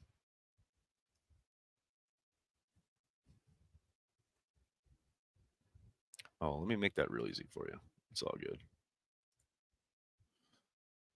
Should we do a song about the Bears being preseason champions and regular season losers? Call it something like The Bears Still Suck, or maybe We Got 5 Yards for You? I don't know. Thoughts? I think that's a great idea. I think We Got 5 words for you. That'll work. We are on pace to drop a 40 burger. I mean, it's preseason, so I'm not going to get too excited. But again, after the desert last week, it's like finding an oasis. So I'll take it. Pratt 2 QB2 solidified. No, hardly. See, you guys just hate on Clifford for everything. But, some of this is not his fault. You give him a little bit more kind of, support, and I think he plays all right. It's just, there's so much that goes into it. It's like Matt always talks about. The other 10 guys got to do their job as well. I mean, I also understand that he cannot catch the ball, I mean, he starts one of five.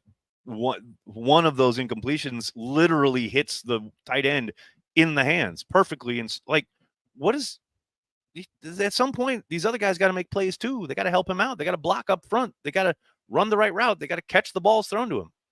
I'm not saying Clifford's Joe Montana or anything, but God damn, people, take a breath, take a step back. Look at the totality of it all. That's all. Imagining last year's Super Bowl win if we only had Hafley last year. Brian, I mean, look, I'm in on Hafley. I love the idea of Hafley, but we have no idea what he's going to look like when those lights come on down in Sao Paulo, let alone the rest of the season. Who knows if he's prone to sending pressure at the wrong time, or he's too aggressive at times, or not aggressive enough, or maybe he leans into zone too much, or we don't know. Nobody really knows. I mean, we'll see. I'm excited about it. I'm excited again about the idea of it. But man, until I see it consistently, it's going to be hard to get too excited about it. Krista, half the Clifford haters were the folks calling for him over Love last preseason. I don't know, maybe. I mean, fans just like to gripe, right? That's what they do. So I understand that. Hell, I do it. I mean, I get pissed about play calls that I have no idea about as far as what went into them. So it's just part of the nature of being a fan, So nah, bro, Clifford trash. Okay. See, if your take is, quote, Clifford trash, I don't have any response because it's ridiculous, because it doesn't address anything I just said. Not even a word, not even a syllable of what I just uttered for a good 2 minutes into a microphone. Your response is, nah, man, Clifford's trash.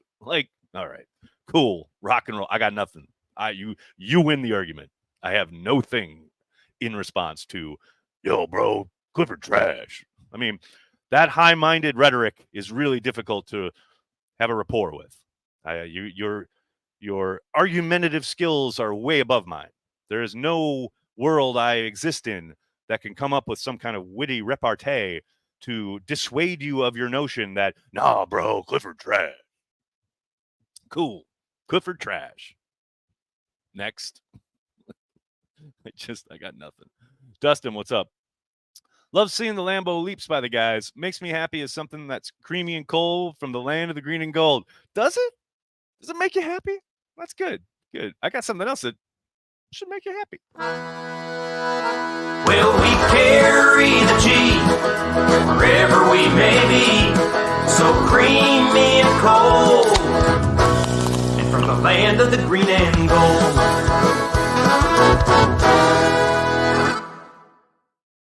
I mean, who needs a Grossi raid when you got that, right? Come on now. I know, Grossi's not streaming today. I think Ramage is at the game as well. I'm just all by my lonesome here on the internet. It's good to have 700 plus lost souls joining me. Appreciate you guys. Jeff Smith, what's up? Bring on the punt catching kid for halftime entertainment. And I am a Clifford truther. Well, Jeff, yeah, you're a Clifford truther because he went to your school. The Penn State allegiance is hard to shake. I understand that.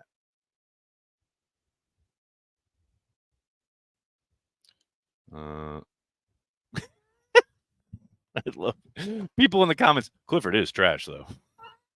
You guys are hilarious. Oh, that's so good. Green Ranger. Hi, how are you? Carry the G needs to be the official beer of the Green Bay Packers. Yeah, I mean, that would be great. We'd take the paycheck, definitely. Unfortunately, I believe the Miller Lite Association is not going away anytime soon, and they pay big money to be the official beer of the Green Bay Packers. So, yeah. America, Clifford is decent. Okay, all right. There's a dissenting opinion. Carter, Pratt truthers strut.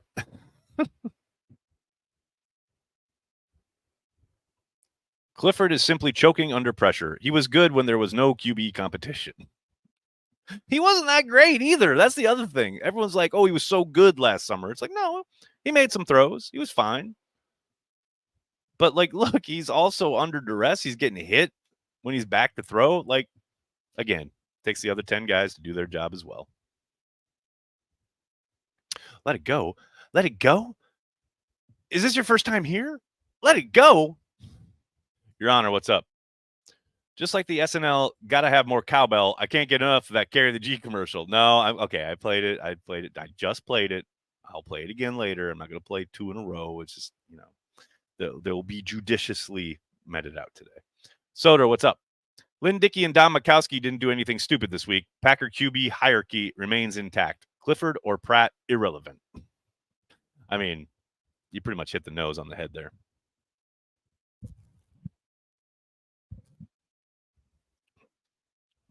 Carry the G beer gate. Can you imagine? Going to the game. I got tickets for you. Where should we meet? The Carry the G gate. Oh, beautiful.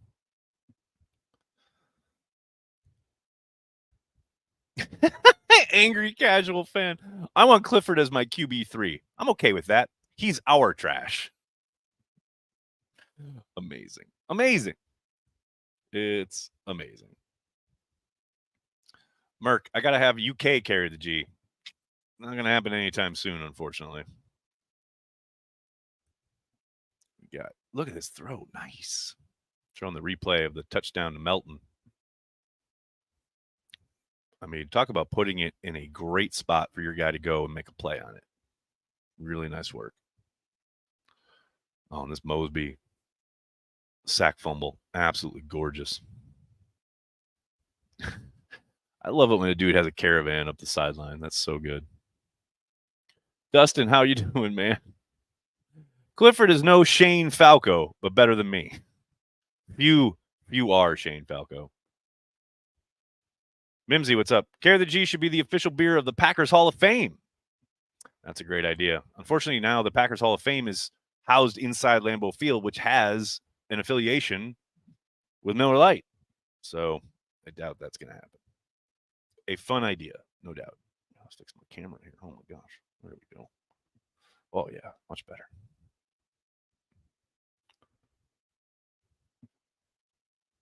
How Whitehurst-like was that Pratt throw to Melton? Okay, Soder, don't try and rewrite history. No one was looking at that going, oh, wow, he looks just like David Whitehurst. Nobody, not a soul was thinking that. It didn't look anything like David Whitehurst. You know why? Because it was complete in the end zone.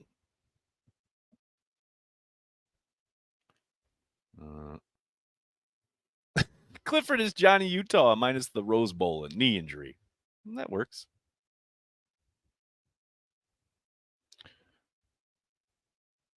Miller Lite sucks. Give me the silver bullet.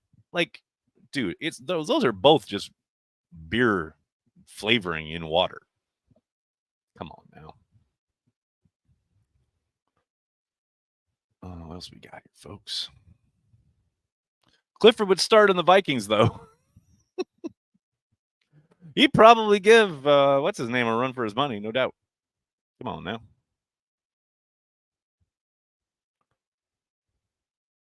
All this talk of Carry the G, any word of it being served at 1919? Oh, Len. I think I talked about this on Daily, but I think you guys know we were like this close to having it available at 1919 last year. And then someone with sales with the Packers put the kibosh on that. You know why? Because they didn't get a cut. It's always sales not getting a cut that shuts things down. Things that are organic and filled with passion and love. People who actually love the football team and root for it and have their whole entire life. Some Ronin salesperson probably didn't grow up a Packers fan, just drawing a paycheck, sees this locally brewed beer about to be available at 1919 and says, wait a second. I'm not getting commission on this. That can't be taking space for another product that I will be getting commission on. Absolutely not. And then got shut down to the point where they had literally ordered it to be available at 1919 and then sales put the kibosh on. That's the problem. There are people inside 1265 Lombardi who are absolutely amazing and understand what the Packers represent and what they mean, right? And then there are people who are just drawing a paycheck and are complete, like, mercenaries. It is what it is.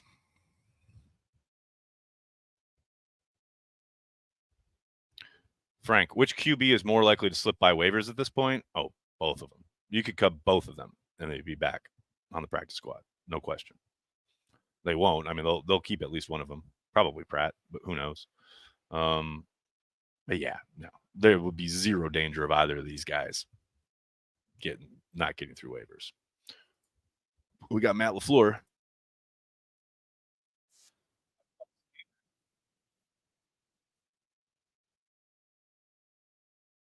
Ashley about play style.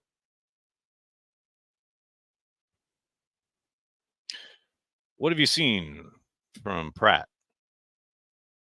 Seen efficiency, not going backwards, going forwards. Okay, staying ahead of the sticks. 2 quarters left in the preseason. What do you want to see?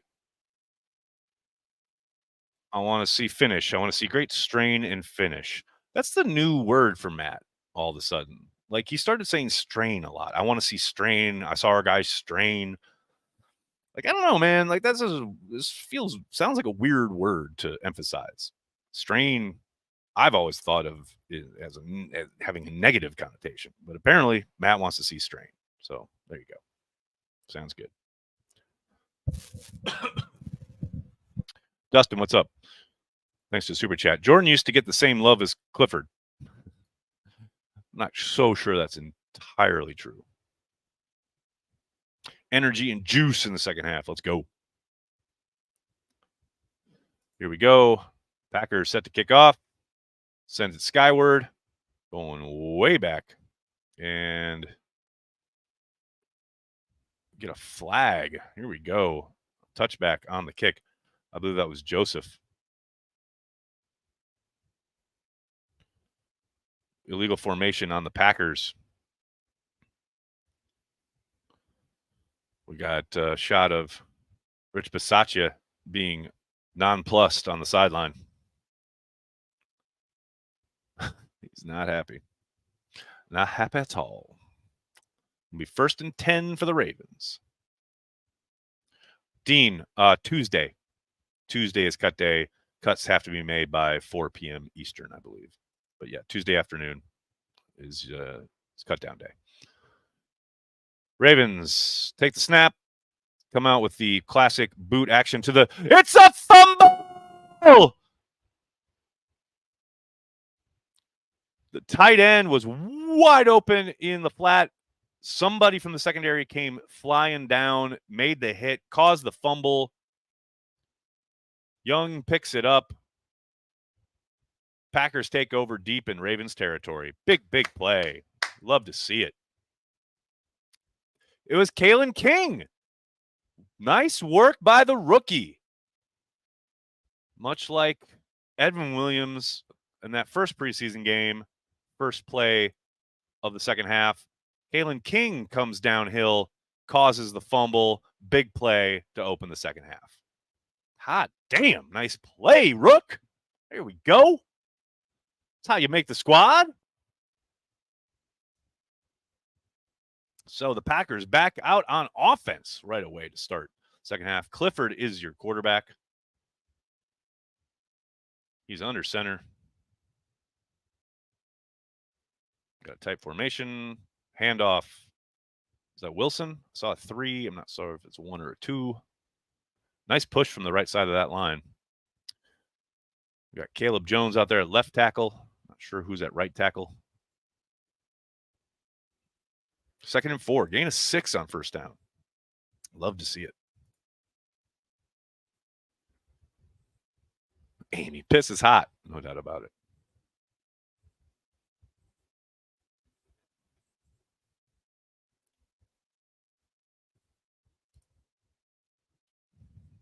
All right, here we go. One of these. 2nd and 4. Boot action. Throw underneath. Wilson catches it. Stays in bounds. Nicely done. It's amazing what happens when a guy actually holds on to the pass that's right in his hands, huh? Crazy.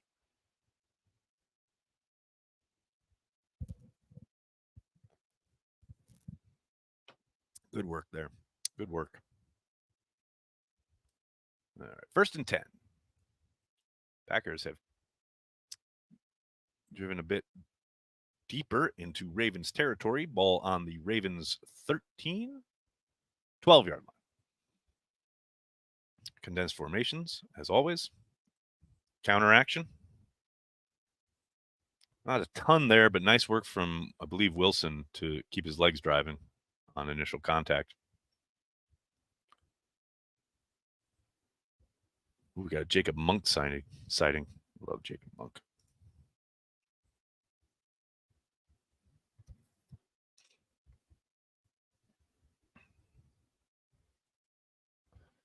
Nags, any word on picking up Tannehill? Yeah, they won't. Next. 2nd and 7.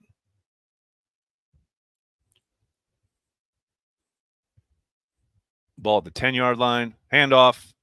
Classic stretch zone. Merriweather on the carry. Gain of another 3, maybe. Brings up 3rd down. 3rd and 4.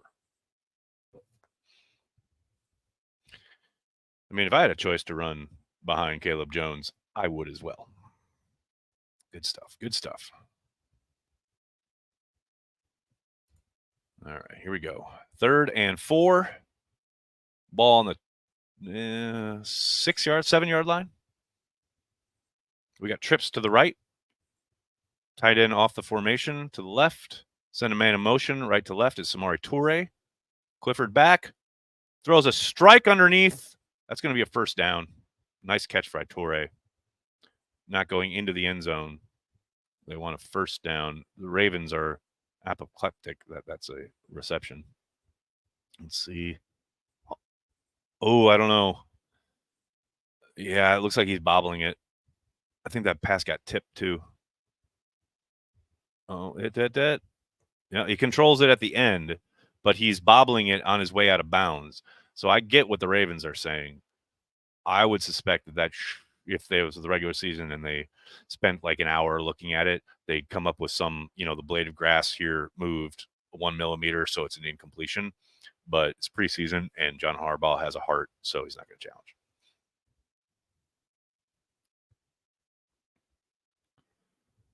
See, that's when he's about to flip over. That's where I'm like, you can't see it because his shoulder obscures the view.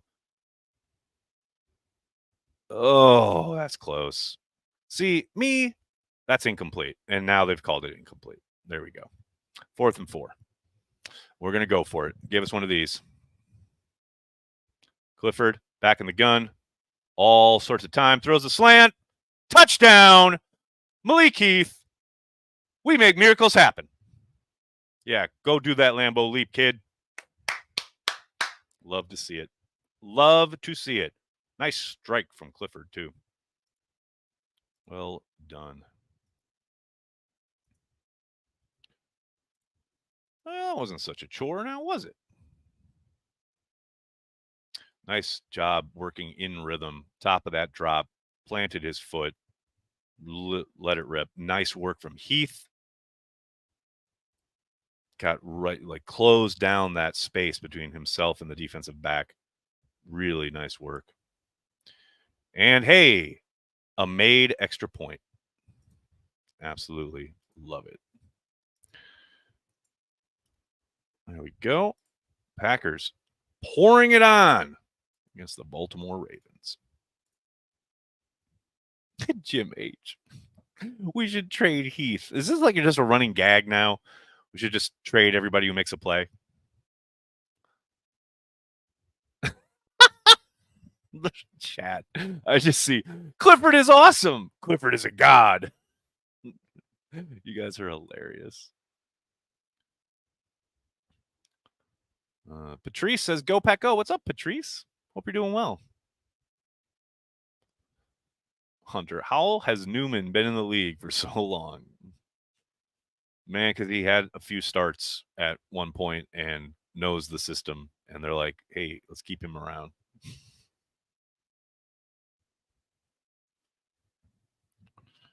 Steve, what? You guys really got to work on your English sometimes. Why are some Cliffords starting? What? why is Clifford starting the second half? Is that the question? Because the quarterbacks get 2 series each, and I suspect that last series probably was like a series of kind of just attempts to get into field goal range rather than an actual series. Mm-hmm. Your Honor, what's up? Like a girl with a nice personality, Clifford is preseason good. I'm not touching that with a 10-foot pole. Jeff, thanks again, buddy. I have seen this story many times. You think Clifford is down and out, and he rises to the occasion. Definition of a gamer. Clifford for president. Oh, and Jeff, I think you had another super chat that I missed earlier. Apologies. Can I get a makeup tweet for Kalen King? I don't think I besmirched Kalen King's good name. Did I? Unless you're talking your own tweets.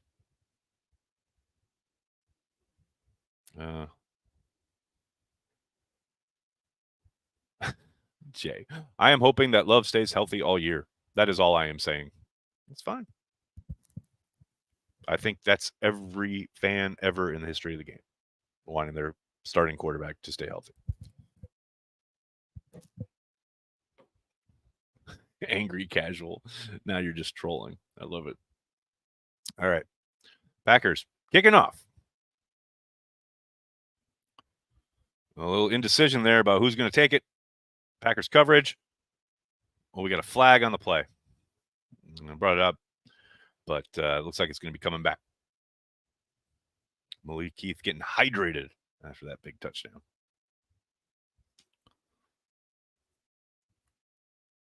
We got a block in the back by the Ravens. Bring it on back.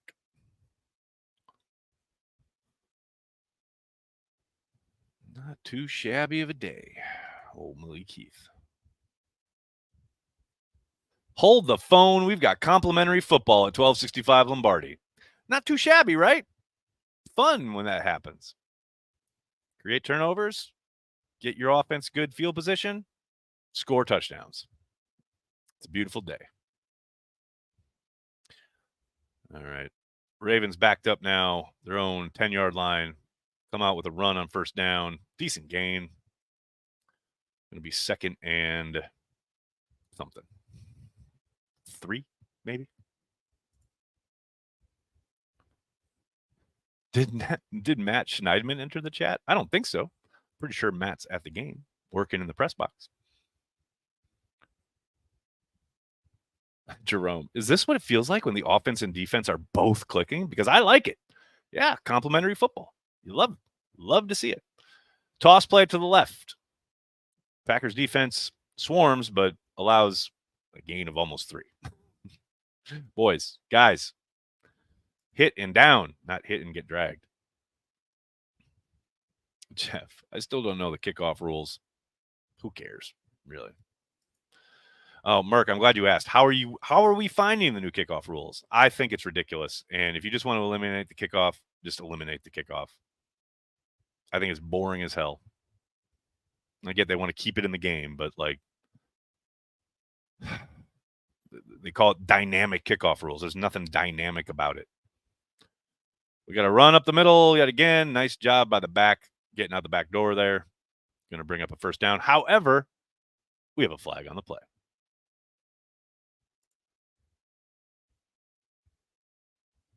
Oh. Jesse, okay, see, this is what we were talking about earlier. I just want to highlight this. And I don't know how real this is. Maybe you're joking. Maybe you're trolling. But Eagles are getting their butts kicked by the Vikings. Packers are going to walk all over the Eagles. Whoa. My guy. Nothing that happened in Denver meant anything. Nothing that happens on this field today means anything when it comes to the Packers' fortunes in the regular season. Have fun. They're scoring touchdowns. They're sacking the quarterback. We're having a great time. That's all fun, but just have fun in this moment. It means absolutely nothing going forward. Ravens going deep up the left sideline, incomplete. On a 1st and 18. That's a new one. 2nd and 18, incoming.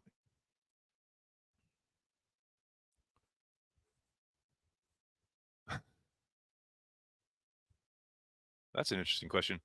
who do you or what do you blame for Packers fans being conditioned to misery for a real that I think you mean a team that historically has been pretty good? Well, I mean, they have been through the ringer in very, very dramatic circumstances on many occasions when it comes to the playoffs, playoff exits, expectations heading into those games, etc. You know, like, yeah, you get your heart stomped year after year after year. It's going to calcify you, right? You're going to form some miserable, maybe, habits.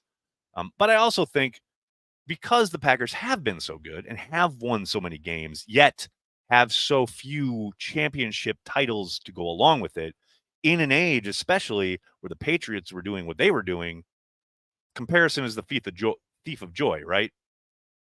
You're never going to stop, or back then you were never going to stop. We've all this guy. We got another pick. We got Welch with the interception over the middle. He's rumbling, bumbling, stumbling. He goes from the left. Now he's going to the right. We've got 27 laying a block on the blind side, which is probably going to be a flag. Yep, there comes the flag. Great return by Welch. That's going to be a Packers first down inside. Well, it would have been inside the 15, maybe the 10-yard line, but that's going to come back because of the penalty. Welch being told to do a Lambeau leap. Really only supposed to do a Lambeau leap after a touchdown, but who cares? He's so gassed from the return, he can't even get up the wall. You love to see it. Boom. Nice reaction from Welch there. Great work. Tip drill to himself. Cutting back across the field, going against the grain. He's got 27 there. You can't do that, buddy. Cannot do that. That's old school. It's Oladapo. I love you, buddy. You're getting a flag there every time. Every time. I mean, that's a throwback football play, but, you know, the NFL hates throwback football. Back-to-back games for Welch with an interception. Love to see it. Absolutely love to see it.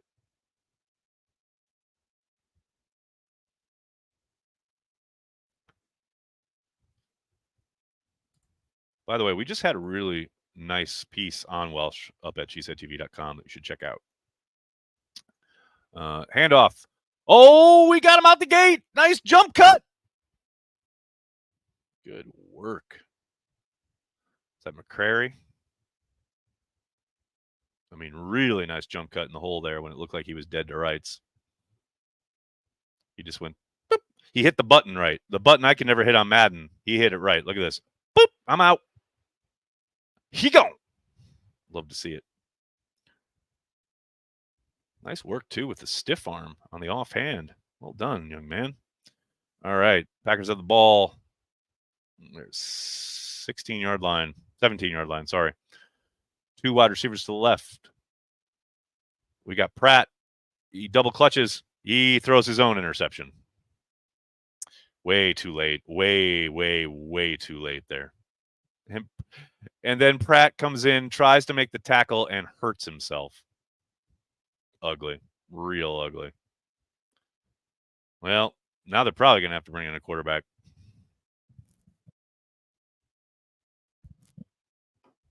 As much fun as it was to see him last week make that block out in front on a running play, this is silly. You can't be doing this if you're the quarterback. You're just putting yourself in harm's way.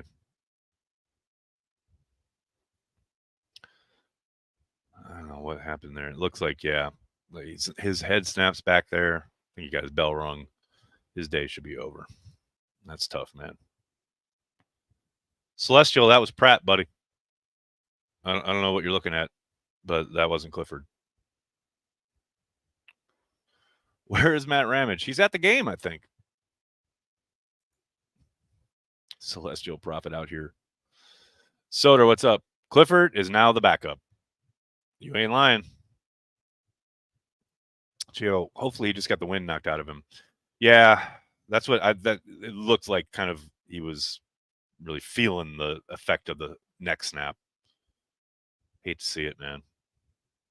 May have hurt his hand on the helmet. I thought so too at first, Black Swan, but it didn't look like he was grabbing it after the initial kind of the moment after the hit.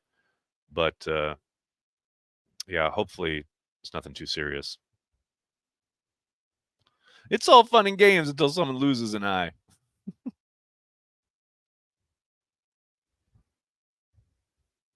Clifford, the next David Whitehurst.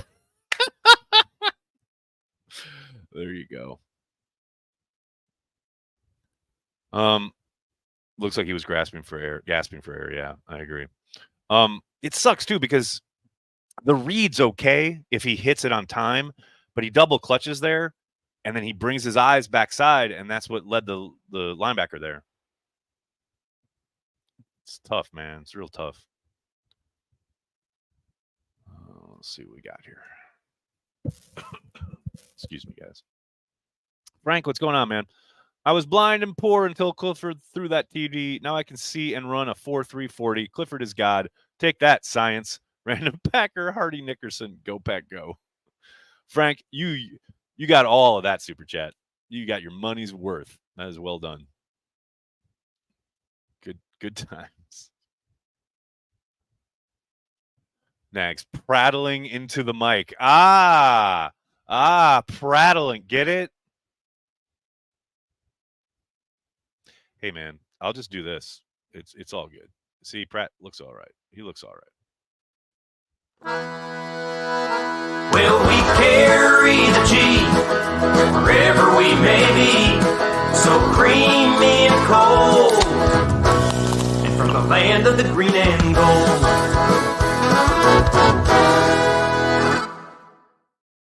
Ravens take over. Handoff up the middle, goes nowhere. There you go. How's that for a reset? What's LaFleur telling Pratt right now?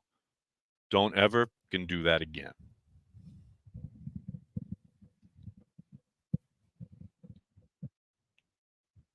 Look at Jordan Love giving him the towel literally right off his back. What a guy.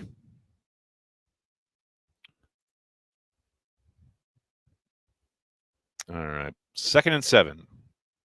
Ravens under center. Takes the snap. Handoff up the right side. Nice work getting off the block there. Going to bring up a 3rd down.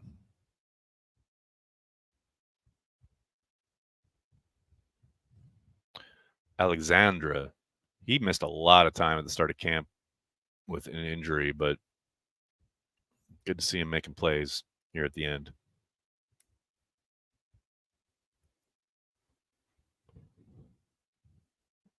Are fans in Brazil getting the awesome Cheesehead TV meetup that we UK lot got when the Packers came here? Ish. I'm going to be doing a meetup the night before the game with our friends at Packers Brazil. Passing to the right flat. Incomplete. It's going to bring up a 4th and 8. Ravens not having a whole lot of success on that side of the field. Ravens will have to punt.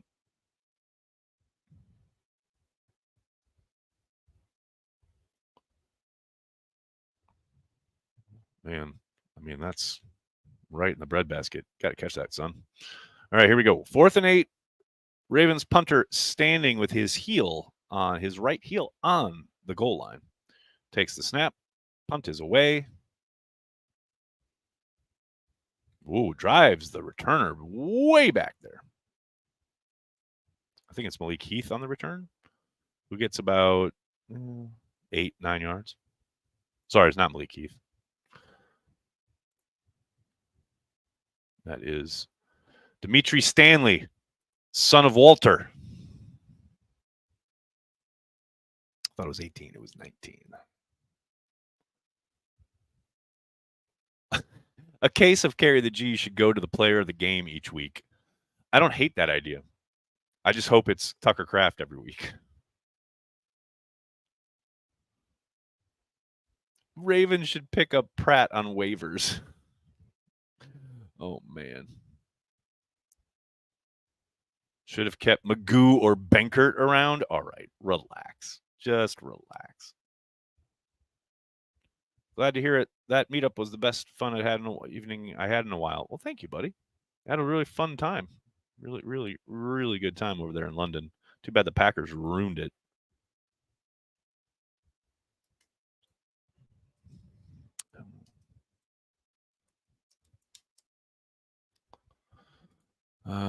Sorry, guys.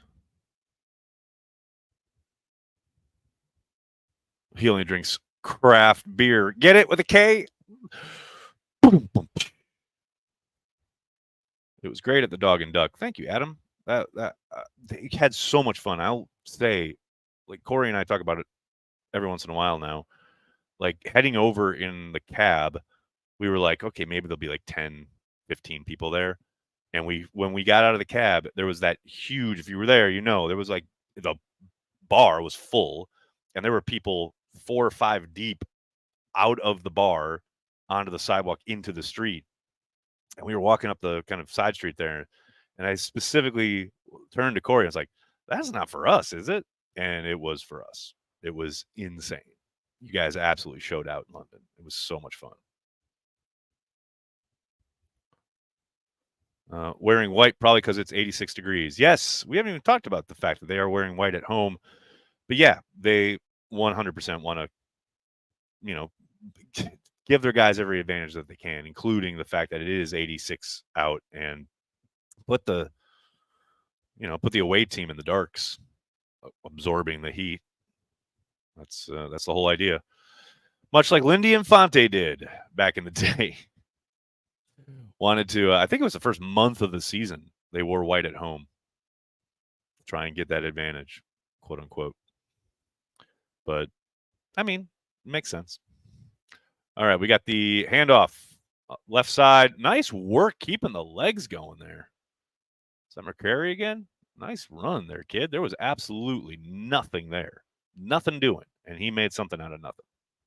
He made 4 yards out of nothing. It's a nice carry. Pratt is back at quarterback, so certainly not knocked out of the game. Ready to atone for his mistake.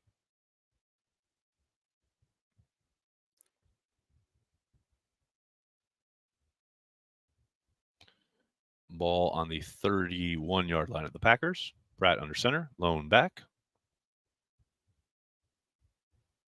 Takes the snap. Toss to the right.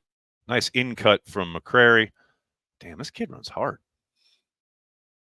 It's going to be a gain, a significant gain, enough for a first down. Absolutely love to see it. Ruben, what's up, man? Thanks for the super chat. Do you think Welch and Mosby scraped their way onto the 53? I think Welch has, absolutely, because he's a demon on special teams. I'm not so sure about Mosby, just because of the depth at edge. It's possible, but man, they go 4 deep there, and that's before you get to Brenton Cox Jr., who I think has made a decent case to be included. So it's a tough one. It's tough to see. But I think he's given himself a shot at the practice squad. We got to run up the right sideline for a gain of 2, probably. Gain of 3. All right, gain of 3. Well done.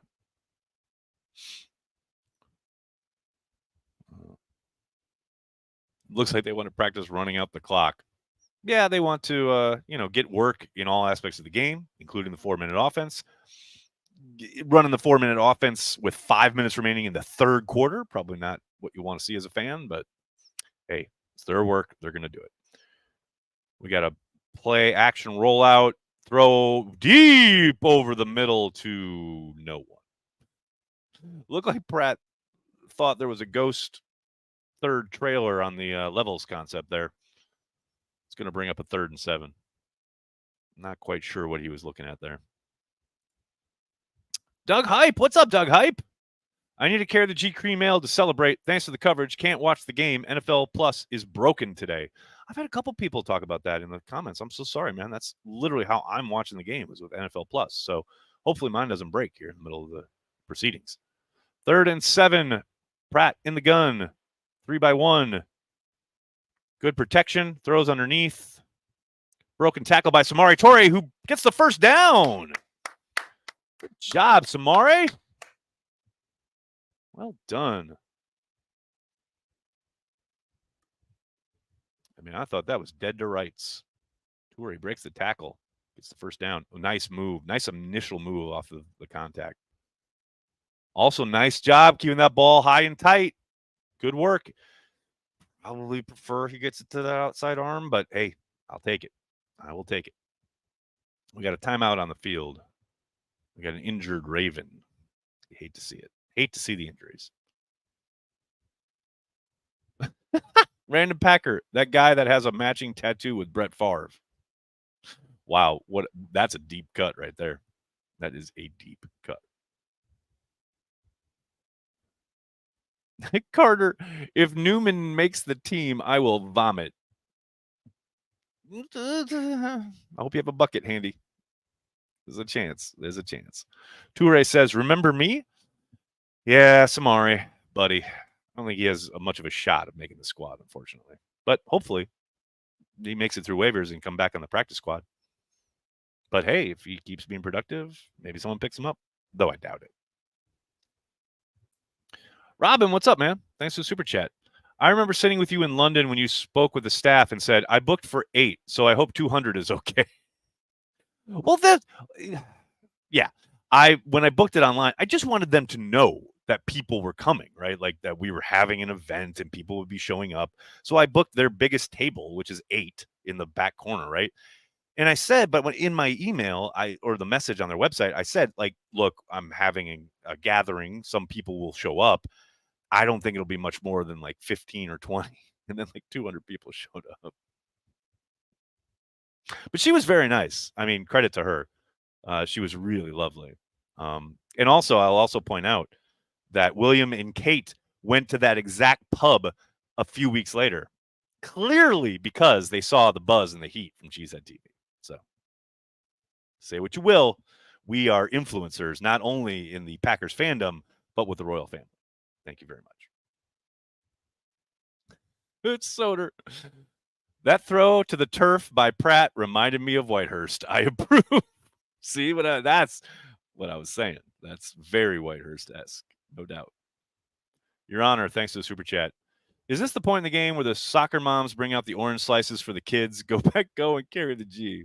Yeah, no question about it. I love this. What they're showing there on the Jumbotron, and they're showing it on the broadcast, is Jordan Love and Christian Watson in separate shots going, hey, keep it down. We're on offense. Sometimes you got to educate your fans. 1st and 10. Got a handoff. Ooh, I thought he was going to bust it outside there. Unfortunately, gets brought down for a minimal gain. They have a video at Lambeau now that they started last preseason where if the fans do the wave when the Packers are on offense, which tends to happen, there's literally a video of Jordan Love going, the wave on offense? Come on, guys. Let's keep it down. Offense at work. Save it for the defense. Like, it's hilarious.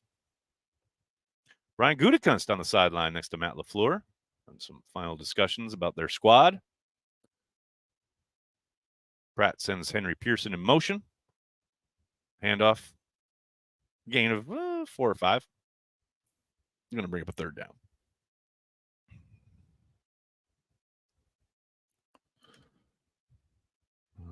Hey, Nags, I just had a great idea. I'm going to write a random Packer song and name a bunch of them. Any possibility that you have a list of the most posted random Packers? No. No, I do not. But you are free to do so. I know probably the one that gets mentioned the most as a random Packer is like Corin Robinson, which is so funny to me. All right, 3rd and 5. Pratt in the gun. We got trips to the left. Close formation. We got a handoff. Packers are absolutely running out the clock here.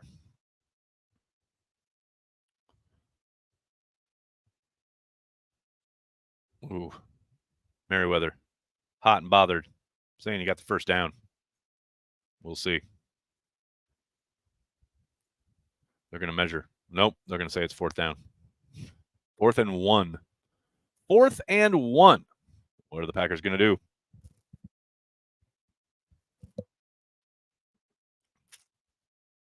They're going to try a long-ass field goal. They definitely want to see these guys kick. Joseph from way downtown. Snap is good. Hold is good. Joseph drills it. Kicking competition back on. Man, that was from Sheboygan. 55-yarder. Not too shabby. Matt definitely wanted to see them kick. Joe, what's up? Is it bad news for players' chances of making the team other than QBs if they are playing in the 4th quarter today? Not necessarily. I mean, your chances are probably not great, but doing stuff consistently, doing it well, doing it as you've been coached from scrimmage.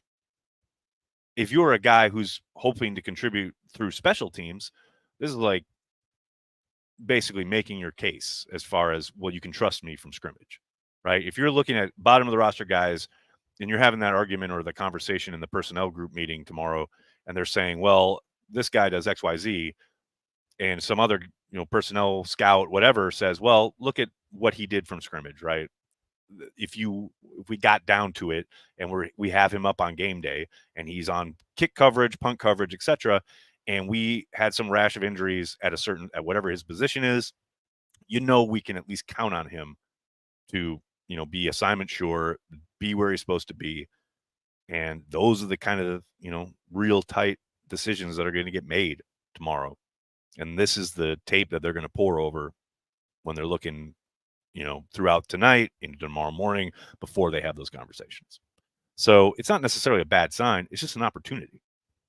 Like, no, you probably haven't made the squad if you're playing today, but you can make your final case. Sometimes that's all it takes is that final push. Brian's talked about it a couple of times about how oftentimes that bottom end of the roster gets decided on this during this final preseason game. So this is your last chance to make an impression more than anything else. All right, Ravens take over at the 30. Snap. Throw deep down the right sideline. He's got a man. Oh, I thought he double caught it. Yep. Got one of these. Incomplete. I'll tell you what, though. He was open. He had a step and a half there. Davis in coverage. I mean, nice work with the feet. Just couldn't catch it clean. 2nd and 10.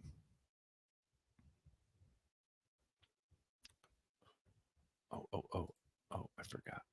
My bad. There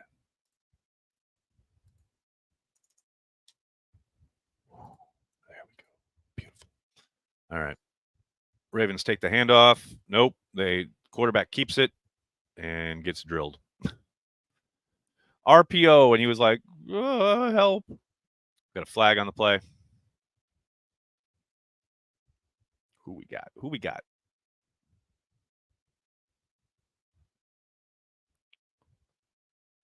Get the call. Personal foul on the defense. Quite sure I buy that one. Is that for the hit on the quarterback? He's a runner. What is he supposed to do? Oh, that's garbage. That is garbage. That is absolutely garbage. Well, because he's sliding? What is he supposed to do? Just like stop in midair? Defy the laws of physics? More importantly, there's an injury to a Packers lineman whose number is obscured and they cannot see it.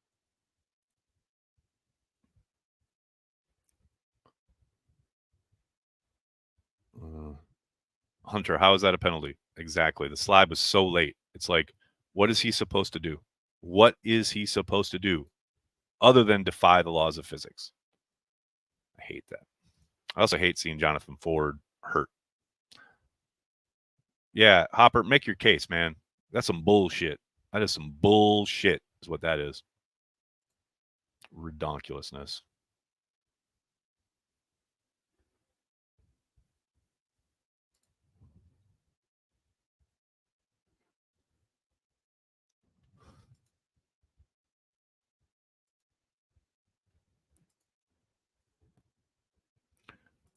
All right. Got in the gun, 1st and 10. Back offset to the right. Packers with a 4-man rush. All day for the quarterback who throws it underneath to the back. And a gain of about 6. I'm sorry, it wasn't a back. It was a wide receiver. My bad.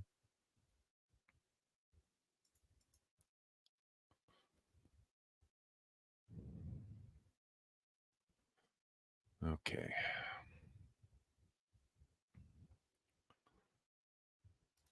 Well, where is the thing? There we go. Ravens take 2nd and 2 inside the Packers 45. Handoff to the left side. Gets the edge, 1st down. Thought the Packers had a chance to contain that one, but the back got around the corner, unfortunately. I would be hopper mad if they called that on me. Complicated fella. You're a funny guy. You're a funny guy. Physics is no excuse if you're playing defense. Fair.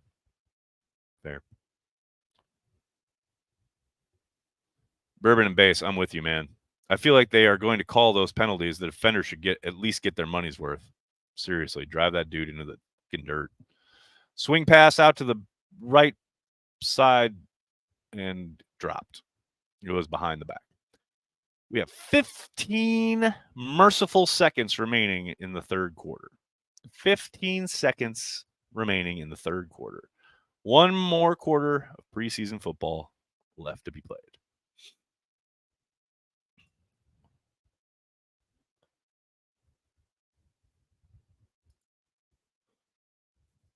We got Brian and Vrabel in a very intense conversation. Pitch to the left. Better job there by the Packers containing it. It's going to bring up third down. It's going to be the last play. Last play of the third quarter. I say Tyron Hopper's been everywhere these last two preseason games.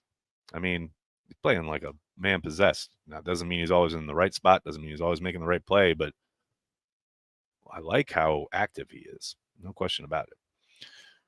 30-7. Packers trolling the Ravens. The Green Yeti. Here we come, Brazil, after making it through this. Yeah, gotta make it through. Gotta make it through. Chris, random Packer, Sean Clifford. Thanks for the super chat. Jay Western, what's up, man? Carry the G seasonal beer names. Alex Hale Ale, Lager Van Ness, Eric Stouts, Jair Alex Pilsner, Bach Melton, etc. Those are all excellent, and I thank you for the suggestions. Jose says, random thought, but has Hafley been on camera at all? I feel like I haven't seen him once through 3 preseason games. They showed him in the first half briefly up in the booth, but because he's up in the booth, it's probably why he doesn't get shown a whole lot.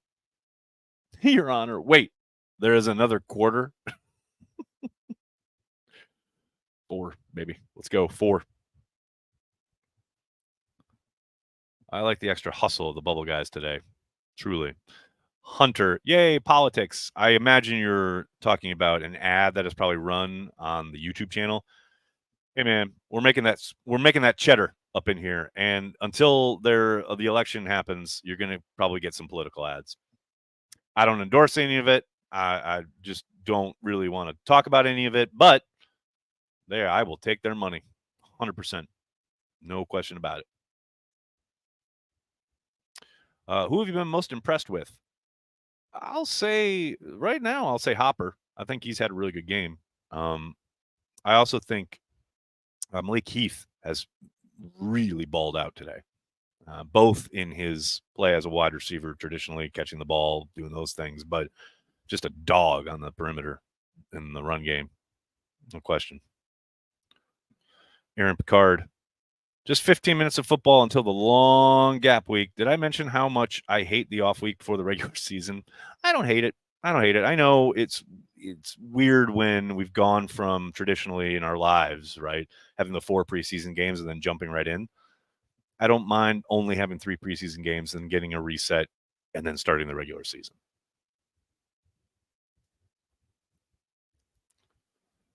All right, here we go.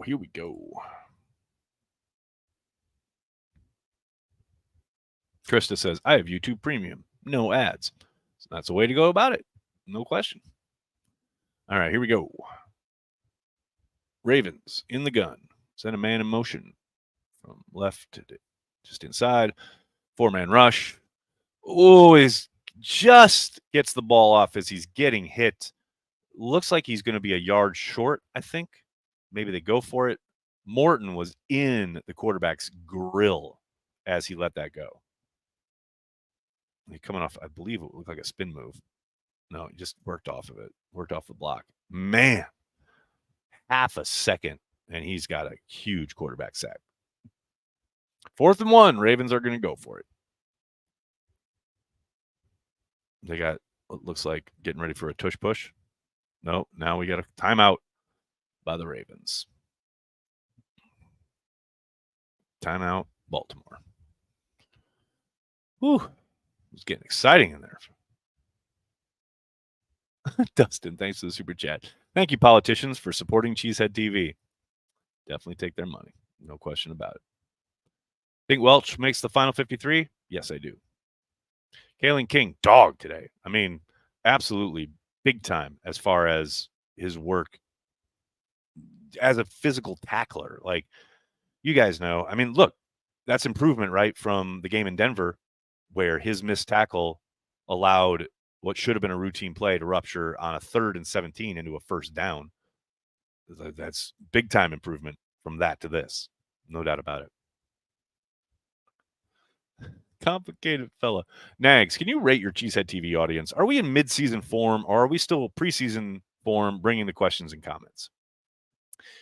No, I think it's pretty good. I want to say somewhat preseason still, as far as not as many overreactions and complete meltdowns. I do think, that first drive in Brazil, I expect, the calls for guys to be cut, traded, what have you, to be plentiful.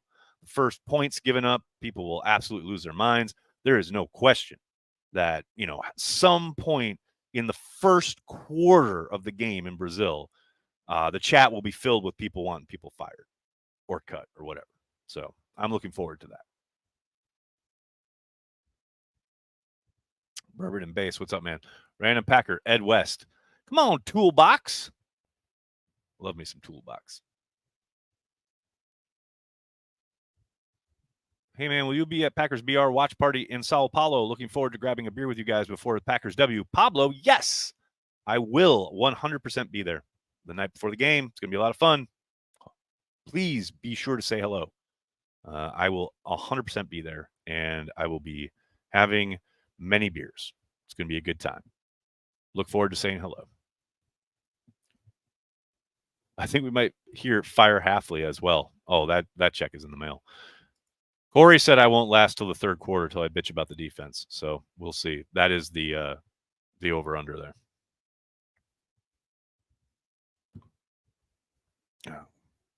What else we got here, folks?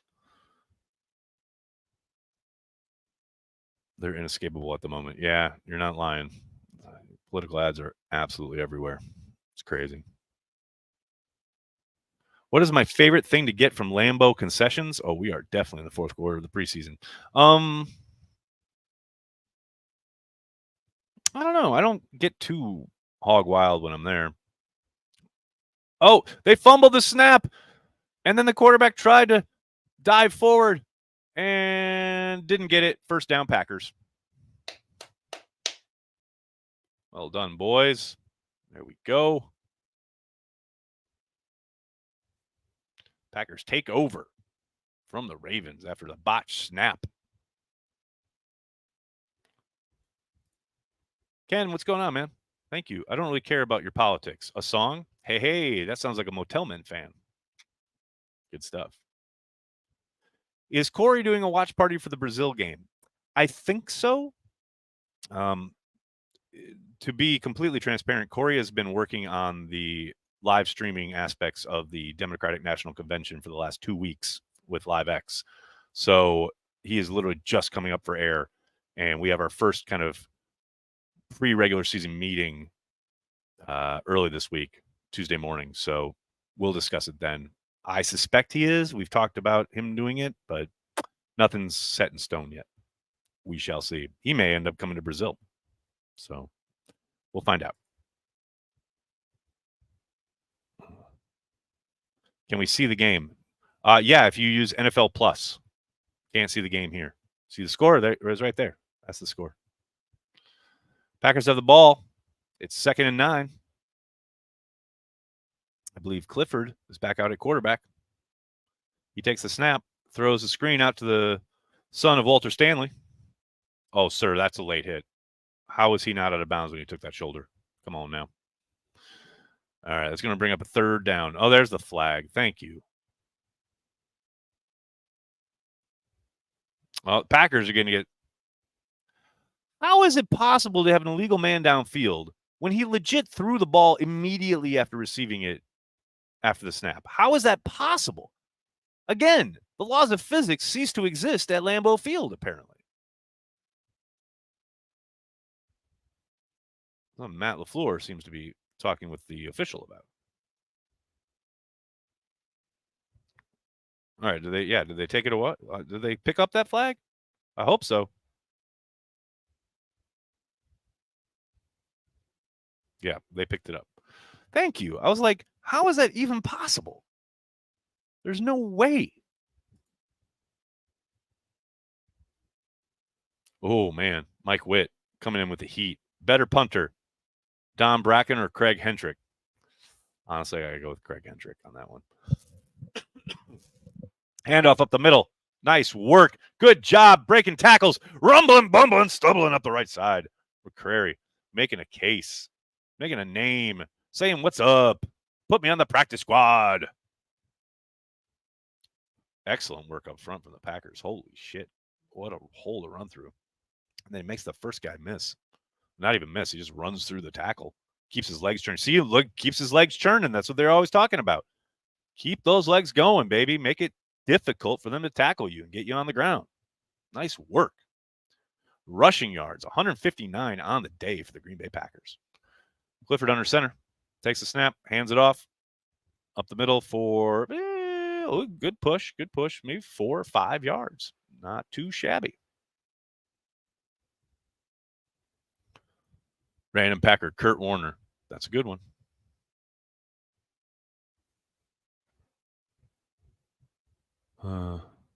If you're wearing number 30, you better look like Amon Green. Word. Amon, what a legend. Absolute legend. Matt and Brian having more conversations. McCrary, practice squad? Yeah, good idea. All right. Something like that. Pearson in motion. Packers just grinding it up front. Gain of about 3. Going to bring up a 3rd and short. McCrary takes himself out. Gave us one of these. Got to work on that conditioning. I'm kidding. Although maybe Matt says that. Clock is ticking, approaching the 11-minute mark remaining in preseason.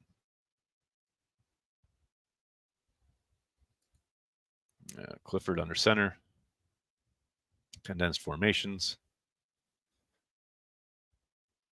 Oh, big game up the left, through the left gap. Merriweather for a gain of about 7. 8, 2nd and 2. Packers just getting insane push up front. Man, Caleb Jones just took his dude for a ride. I mean, just took him for a ride down the field. That was awesome. We got an injury for the Ravens. Hate to see that.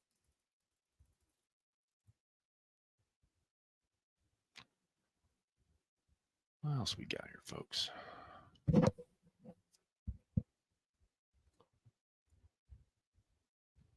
Okay. Is it just me, or do they need to bring back the neck roll pad for the big backs? Man, I'm all about the neck roll. Come on. For the big backs and middle linebackers. Forever and ever. 0 question. Caleb Jones destroyed someone. That's what I was saying. Like, he took him for a ride, man. He was like blocking him 8 yards downfield. Absolutely love to see it. This is our starting O-line. No, it is not. You love the domination, but it is a domination of backups. It doesn't mean a whole lot.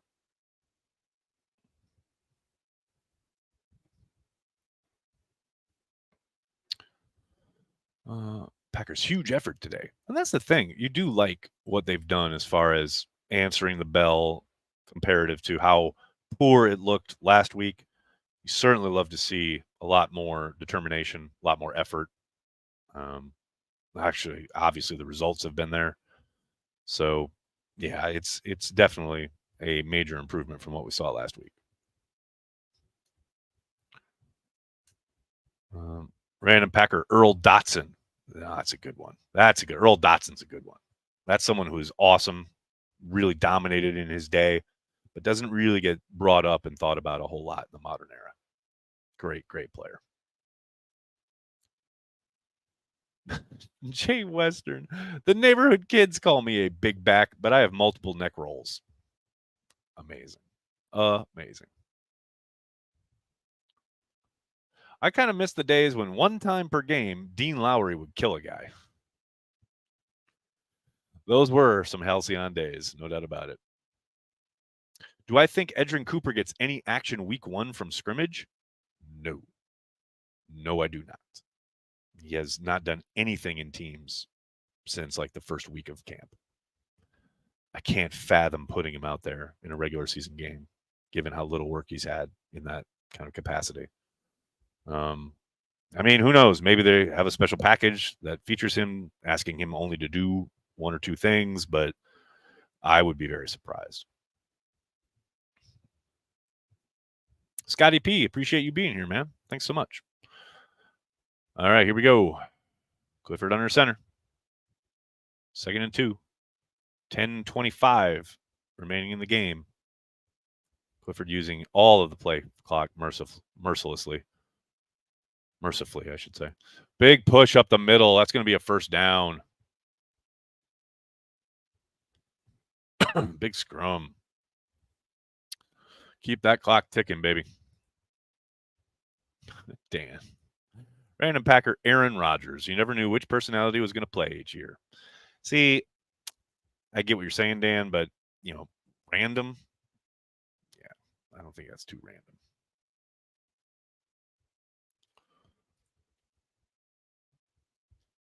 All right, here we go. First 10 seconds remaining on the play clock. Man, let all of this stuff just go. Clifford takes the snap, hands it off from the gun, up the middle, gain of about 3, maybe 2 tree yards there on first down. Yeah,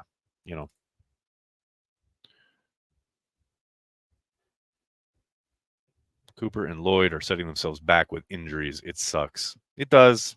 It's part of the gig, but yeah, it really, really blows when you got guys in your draft class who just miss so much time. I mean, Lloyd, hopefully, maybe we see him at some point later in the year. I doubt he gets much work early in the season, though. But I was joking earlier, when he suffered that injury in Cleveland. He's just setting himself up for a James Starks-like appearance later in the season. Handoff, try to go backside, nothing doing. Going to bring up a 3rd down. Clock keeps ticking. Next time the ball is snapped, will be under 8 minutes, which is really the whole point here.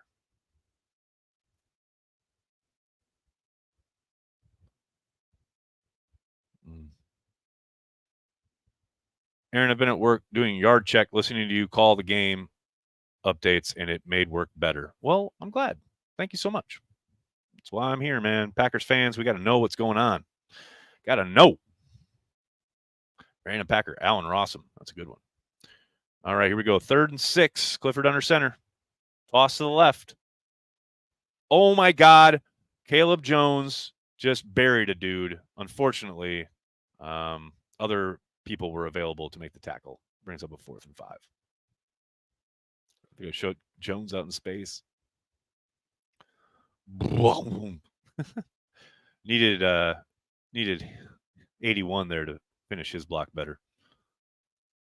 Caleb Jones against a defensive back in space. Are you kidding me? Oh, man, you'd love to see it. Packers going to kick this, I believe. Yep. We got from the left hash. Ooh, it's the kryptonite. There it is. Pushed wide right. The drama continues. Carlson pushes it wide right from the left hash. The kryptonite is back. That left hash is his absolute nightmare, man. Terrible. Absolutely terrible.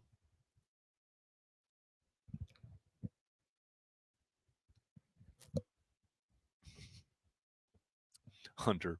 Joseph wins. I mean, Joseph did the exact same thing last week, so I don't know. We'll see.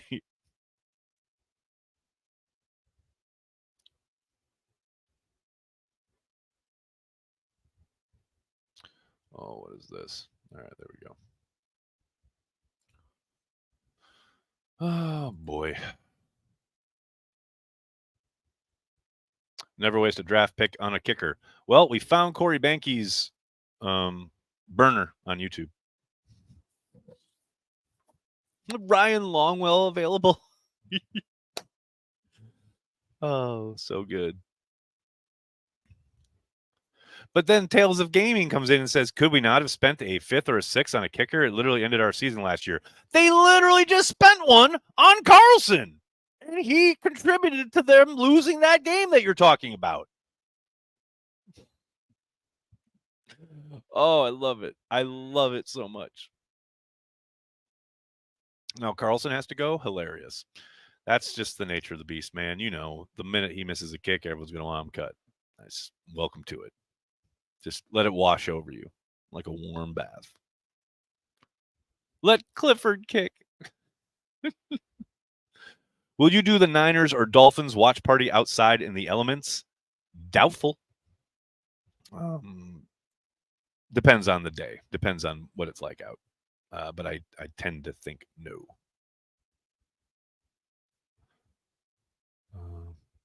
George Cumby. Oh, there you go. Nice. Nicely done.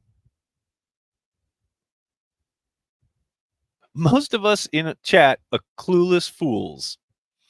Well, who is the more foolish? The fool or the fool who follows it? I already suspect we'll be dealing with Carlson yet again. Yep, I tend to agree. Signed Chad Ocho Cinco to kick.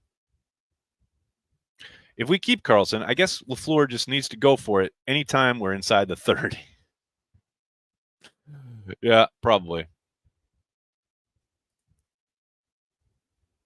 Yeah, he knew it the second he hit it, too. See his head go down there? He absolutely knew it. Unbelievable. Unbelievable. 1st and 10. Ravens take over.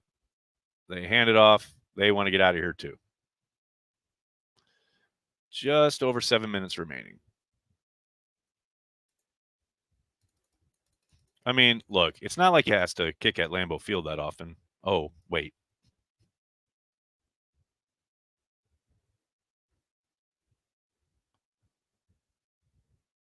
Good times, good times.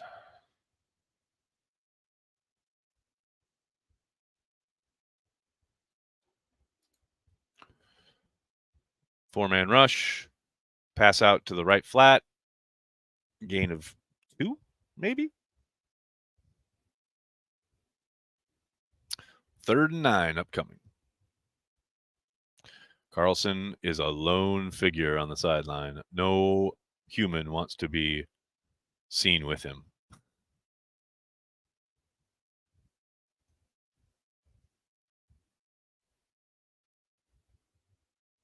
Third and 9. Let's go.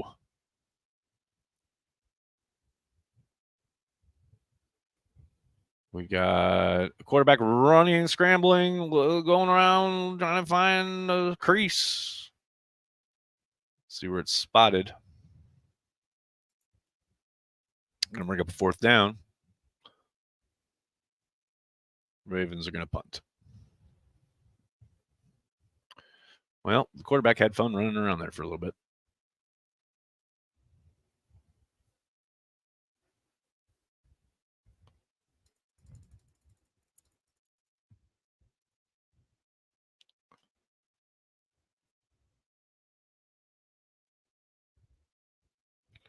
Gets the snap off. Boom. Sends it skyward. Big, big kick. Taken at the 10 by son of Stanley, who has really nowhere to go. Dives forward to end it all. And that's going to be the Packers' ball.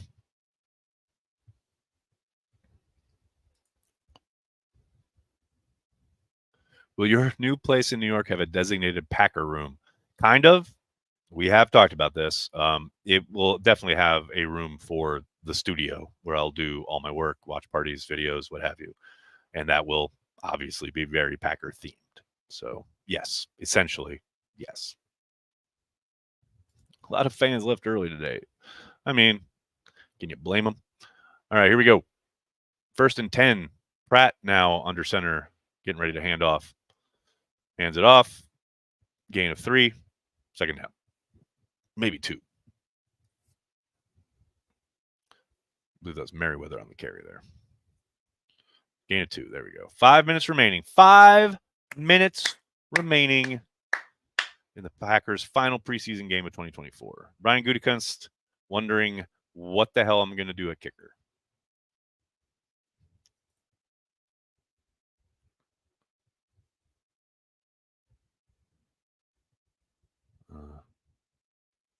I can't believe there are 900 plus people still watching at this time. It's pretty insane, Jeff. Pretty insane. Packers fans are a different breed. Here we go. Carry. I'll hand off up the middle. Absolutely nowhere. Nice job by number 6 to make sure there was nowhere to go. It's going to bring up a 3rd and 7. It's going to be just over 4 minutes remaining. Brendan, yes. I'm sure it's been talked about already, but is there a reason wearing the road uniforms? Because it's 86 degrees out, and might as well make the visitors wear the darks and absorb all the heat. That is why. 4 minutes remaining, 10 seconds on the play clock. Jordan Love watches on. Pratt takes it all the way down. Heath, kind of in motion. Throw it out to him. No, throw it to Stanley, sorry. And he goes nowhere. 4th down. Packers will punt. Everyone out there is just like, can we get this over with? Like, look at the body language. It's hilarious. The guys are like, ooh.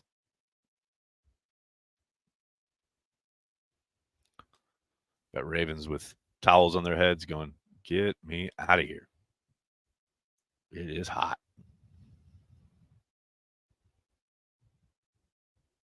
I just want to thank John Harbaugh for not calling timeouts. I like McCrary and Pearson. Adam, I do too. I think they had a decent showing today, both of them. Here goes Waylon. Sends it skyward. Fair catch at the 30. Sorry, guys. 2:55 remaining in the game. 2:55 remaining in the game.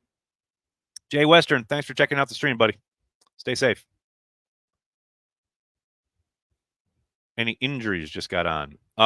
Pratt had a scare, but it turned out he just had the wind knocked out of him. But other than that, the Packers have been pretty clean injury-wise. This weather should help ripen the tomatoes. Yes, Corey's garden, undoubtedly enjoying this weather. Ravens, handoff up the middle. Gain of 3 or 4. We'll have one more snap prior to the 2-minute warning.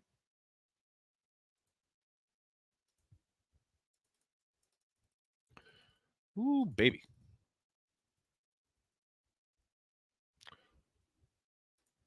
Let's go. 2nd and 7. Ravens break the huddle.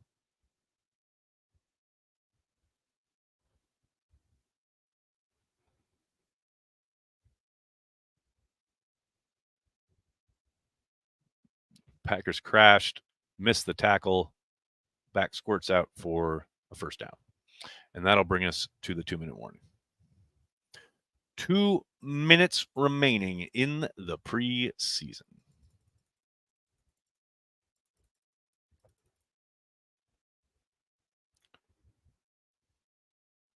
Oh, boy.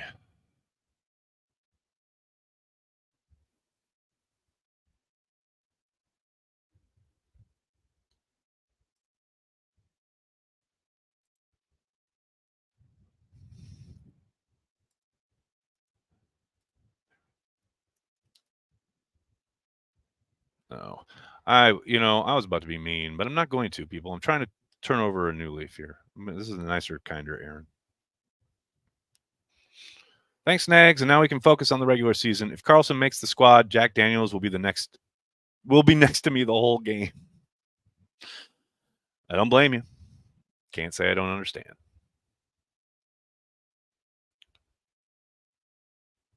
Do I still go for runs like I was doing during early COVID times? No, I do not. I kind of go. Actually, funnily enough, I do walk the exact places I used to run, as far as down to the East River, which is like 40 blocks. But I don't run it anymore. I just walk it. I'm too old for that shit. Drew, thanks for the super sticker. Appreciate you. RTR, thanks for the super chat. Nags, you're a trooper for these. Thank you. Thanks for hanging out, man. Look, I'm going to be watching the game anyway, right? Why not hang out and watch with you guys? That was kind of my whole thought process this preseason, because we have not, up until now, ever done preseason watch parties. But, I told Corey, like I just said to you, I'm going to be doing it. I'm going to be watching anyway, so why not? And thank you for being here, because I know preseason can be a grind. It's nice to be in company of people who, are as obsessed with the team as much as I am. Soder, what's up, man? Reminder, the Cheesehead TV meetup is the Saturday before the 49ers game. I have booked my non-refundable trip from exotic Tallahassee, so I'm all in. Most hated Minnesotan got a big Soder hug last year. More of those? Soder out here doing the Lord's work, trying to promo. Got to do it, people. Soder hugs are not to be missed. Do you mountain climb? In my dreams. No, I do not mountain climb. Did I ever attend a Packers contest at the old Meadowlands? I most certainly did, Brett. No question about it. In fact, the last time I was at the Meadowlands was before it, was torn down and became MetLife. Was Brett Favre's first preseason game as the quarterback of the Jets. True story. And I think I've told the story before, but what was so funny is I went, my now ex-wife, but my wife and I at the time, we went, just to see Brett and whatever. And Brett played and threw a touchdown pass. And then he got sat and we were like, okay, that's enough. And then we left. And as we're leaving, Ravens handed off up the middle, gain of 2. As we're leaving, these 2 drunk Jets fans are coming in as we're going out. And this one guy in a Brett Favre, brand new Brett Favre Jets jersey is like, we got fucking Brett Favre, man. We got Brett Favre. Where are you going? We're like, oh, we're leaving. We saw Brett. And they're like, yeah, but we got Brett Favre. And I'm like, we just watched Brett Favre throw a touchdown pass. Where were you? You were in the parking lot. He's like, yeah, man, but we got Brett Favre. Jets fans. Gotta love them. Got to love them. Ravens hand it off again. Up the middle for, let's gain of 5. Gonna bring up a 3rd down. Should be one more snap left in this game. And mercifully, it will be over. So the Packers wrap up the preseason with a shellacking of the Baltimore Ravens.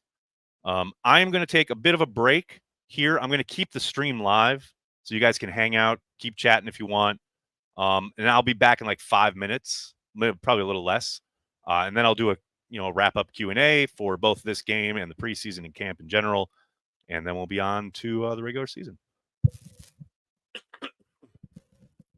3rd and 2, handoff, goes nowhere.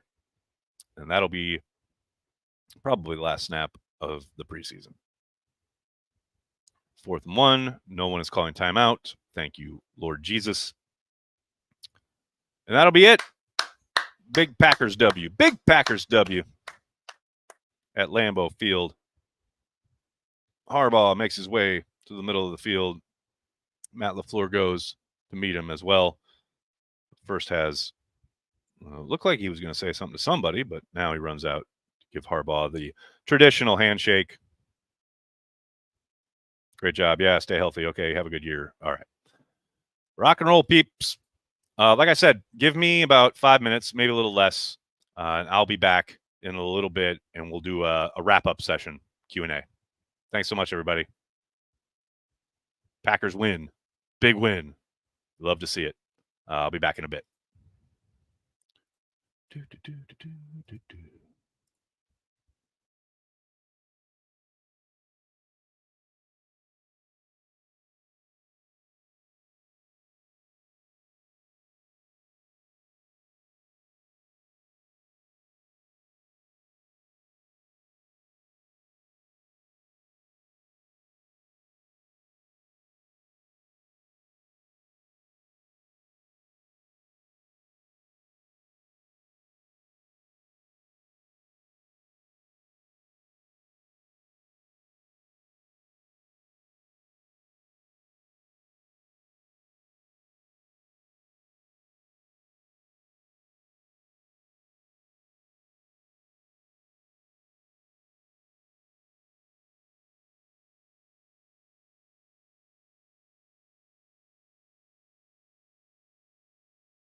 What's going on, Packers fans? Big win in the preseason for your Green Bay Packers as they basically shellac the Baltimore Ravens to the tune of 30-7. Big afternoon for a lot of fringe roster guys. I thought overall you loved what you saw from the backup running backs, from Wilson to Merriweather to McCrary. I thought all of them ran hard as hell, really put on a show, and they were able to do so because of the work up front. Some really dominating performances in the run game, at least when it comes to the offensive line, allowing these guys, across the board. Merriweather had 16 carries for 74 yards, 4.6 yard average. McCrary, 11 carries for 64 yards and a 5.8 yard average. Emmanuel Wilson had 11 carries for 52 yards and a 4.7 yard average. That is a good day of work on the ground from the Green Bay Packers. Now, some of that, yes, came late in the proceedings as they were trying to just get the hell out of Dodge. But I thought overall, really good work in the run game.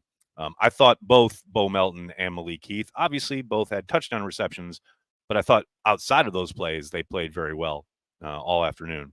The quarterbacks, very, very hit and miss. Still a lot of learning to do.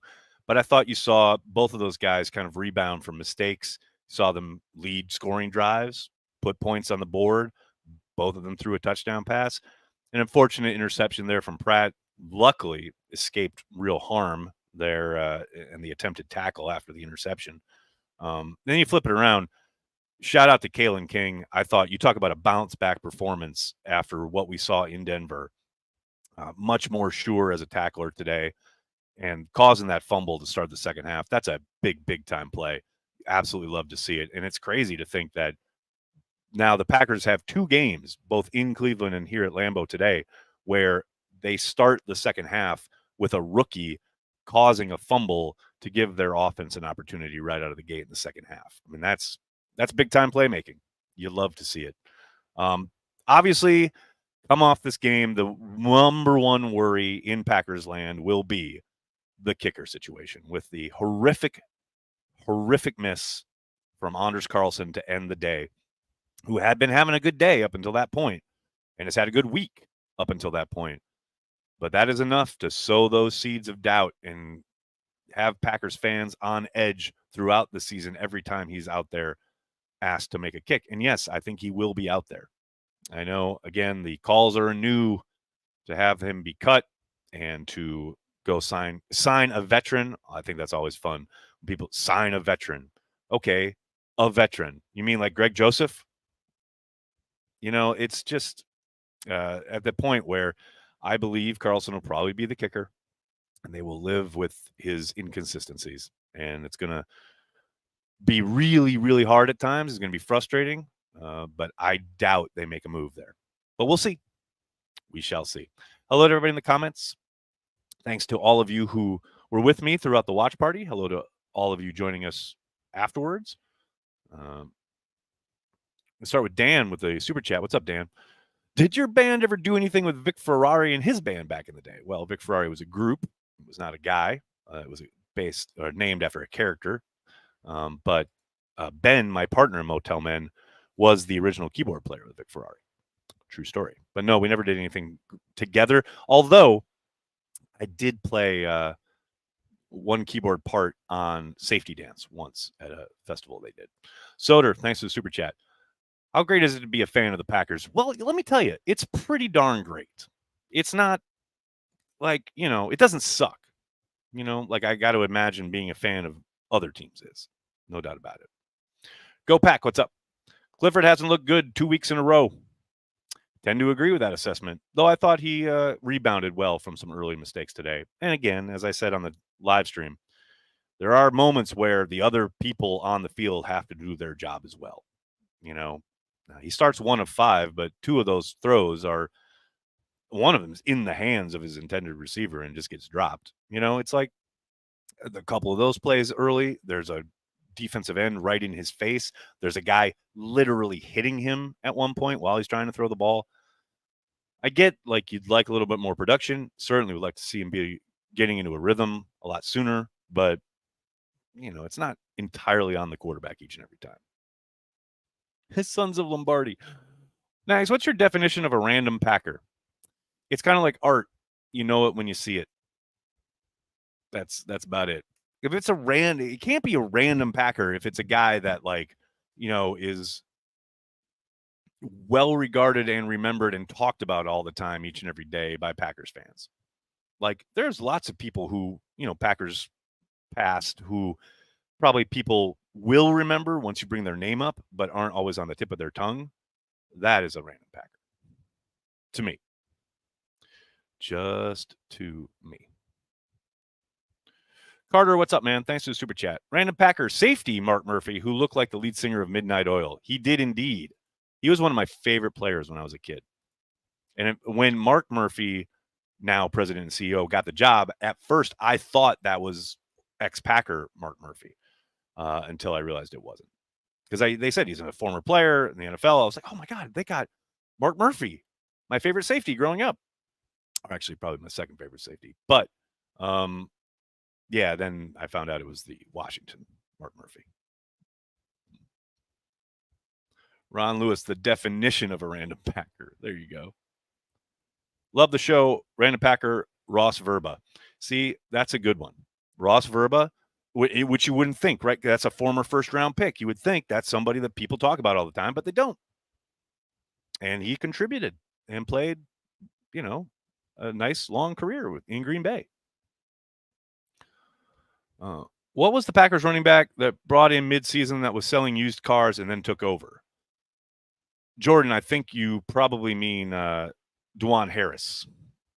And he had a good stretch there at kind of the back half of that season and then was set to be the starter until they drafted Eddie Lacy. Dwan's a great guy.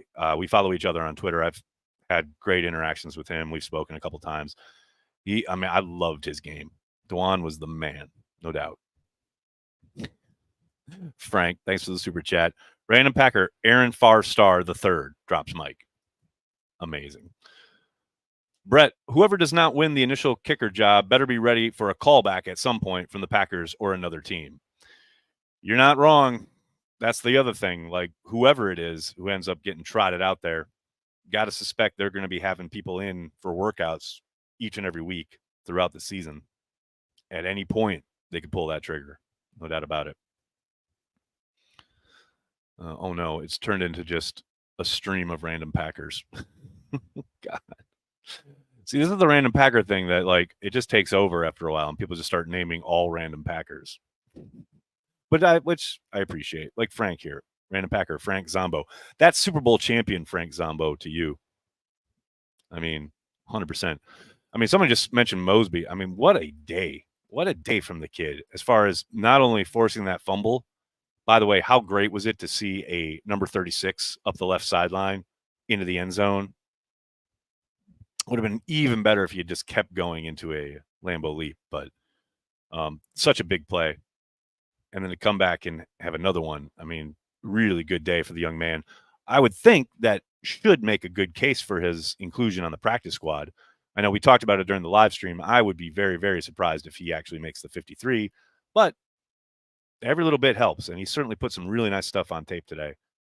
There's no doubt that they run pretty damn deep at edge. It's going to be tough to make the squad in that regard, but as a, special teams and or practice squad player, I think he's at least given them something to talk about throughout the evening and tomorrow afternoon. No question about it. Randon, thanks for the support as a Carry the G Club member. How about a Motel Men version of the Carry the G jingle? That would be interesting. Not exactly our style, but hey, we can make it ours, right? It'd be fun. Joe, what's up? CHTV tracking cuts on Tuesday. We will undoubtedly have a live page on the website, and the Twitter account will certainly be keeping track, much like we do after the draft when we have a page for the reported signings of undrafted free agents. We will definitely be keeping track all day on Tuesday, and then I'll be doing my Packers Daily chat in the afternoon to talk about what we've learned and we know. But yes, 100% we'll be tracking everything.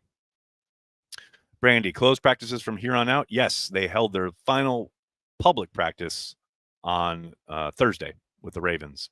And then from here on out, they will allow the local media in for the opening of practice where they're basically doing stretching and the media takes attendance, etc. And then after that, they kick the media out and they go to work. Ooh, Eric, good question. Which Packers are primed for a breakout year? Interesting, because that's a bit subjective as far as what constitutes a breakout, right? But I'll go with chalk here. I'll go with Dontavian Wicks. I think he is going to put up big numbers. I think because of the style of offense they run and how defensive coordinators will have to be somewhat forced to deal with so many other things, whether it's the run game and Jacobs, whether it's the threat of Christian Watson going deep, whether it's, Jaden Reed and his, motion and all the stuff he can do out of the slot, some of the jet sweep stuff. You're concerned about all of that as a defensive coordinator, right? Which leaves you with Dontavian Wicks lined up against, sometimes on occasion, either like your third or fourth corner that he's just going to toast, and it's never as easy as just that, right? But they will have those moments, and Dontavian's going to eat when those occur. And I do think there's no doubt, you guys know, I've talked many, many times this offseason, I think Christian Watson, if he can stay healthy, and that's a big if, but if he can stay healthy, he's going to have a monster year. He's going to put up big numbers. No doubt Reed is going to get a ton of receptions. But I just think Dontavian Wicks is set to be a major problem, a major headache for defensive coordinators, because I don't think he's going to be the number one read more often than not. But he is going to be a matchup nightmare because of the fact that you're concerned about so many other things on the offensive side for the Packers. Dan, what's up, man? Thanks for super chat. Collecting turnovers on defense is fun. It doesn't suck. It's kind of a good time. And look, that's the brief. If you're Jeff Hafley, right? You're coming into a team that was ranked, I believe it was 31st in the league last year with 7 interceptions? 7 interceptions on the entire season. And I think they also had a, bottom 5 in pass breakups as well. They were just never near intended receivers. That seems to be changing. It sure looks like this is a team that is going to be at least much more physical, much more aggressive and problematic for opposing receivers, not allowing them free releases all the time. There still will be occasional moments where that happens, but there's going to be a lot more for them to do as far as harassing opposing wide receivers, trying to play sticky coverage and being available if the quarterback makes an errant throw, or if they can make that cut underneath the receiver to dive and intercept it. They'll at least be in position to make those types of plays, which they most certainly were not the last 3 years or so. Soder, what's up? Thanks for the super chat. Great way to close out the 2024 preseason. 17-0, here we come. All of you diehards that are still here are great. Yeah, it's crazy. We got like almost 500 people hanging out here still after the preseason game is over. Amazing. Nags, play the Carry the G song. I am nothing if not a DJ who plays requests. Well, we carry the G wherever we may be, so creamy and cold, and from the land of the green and gold.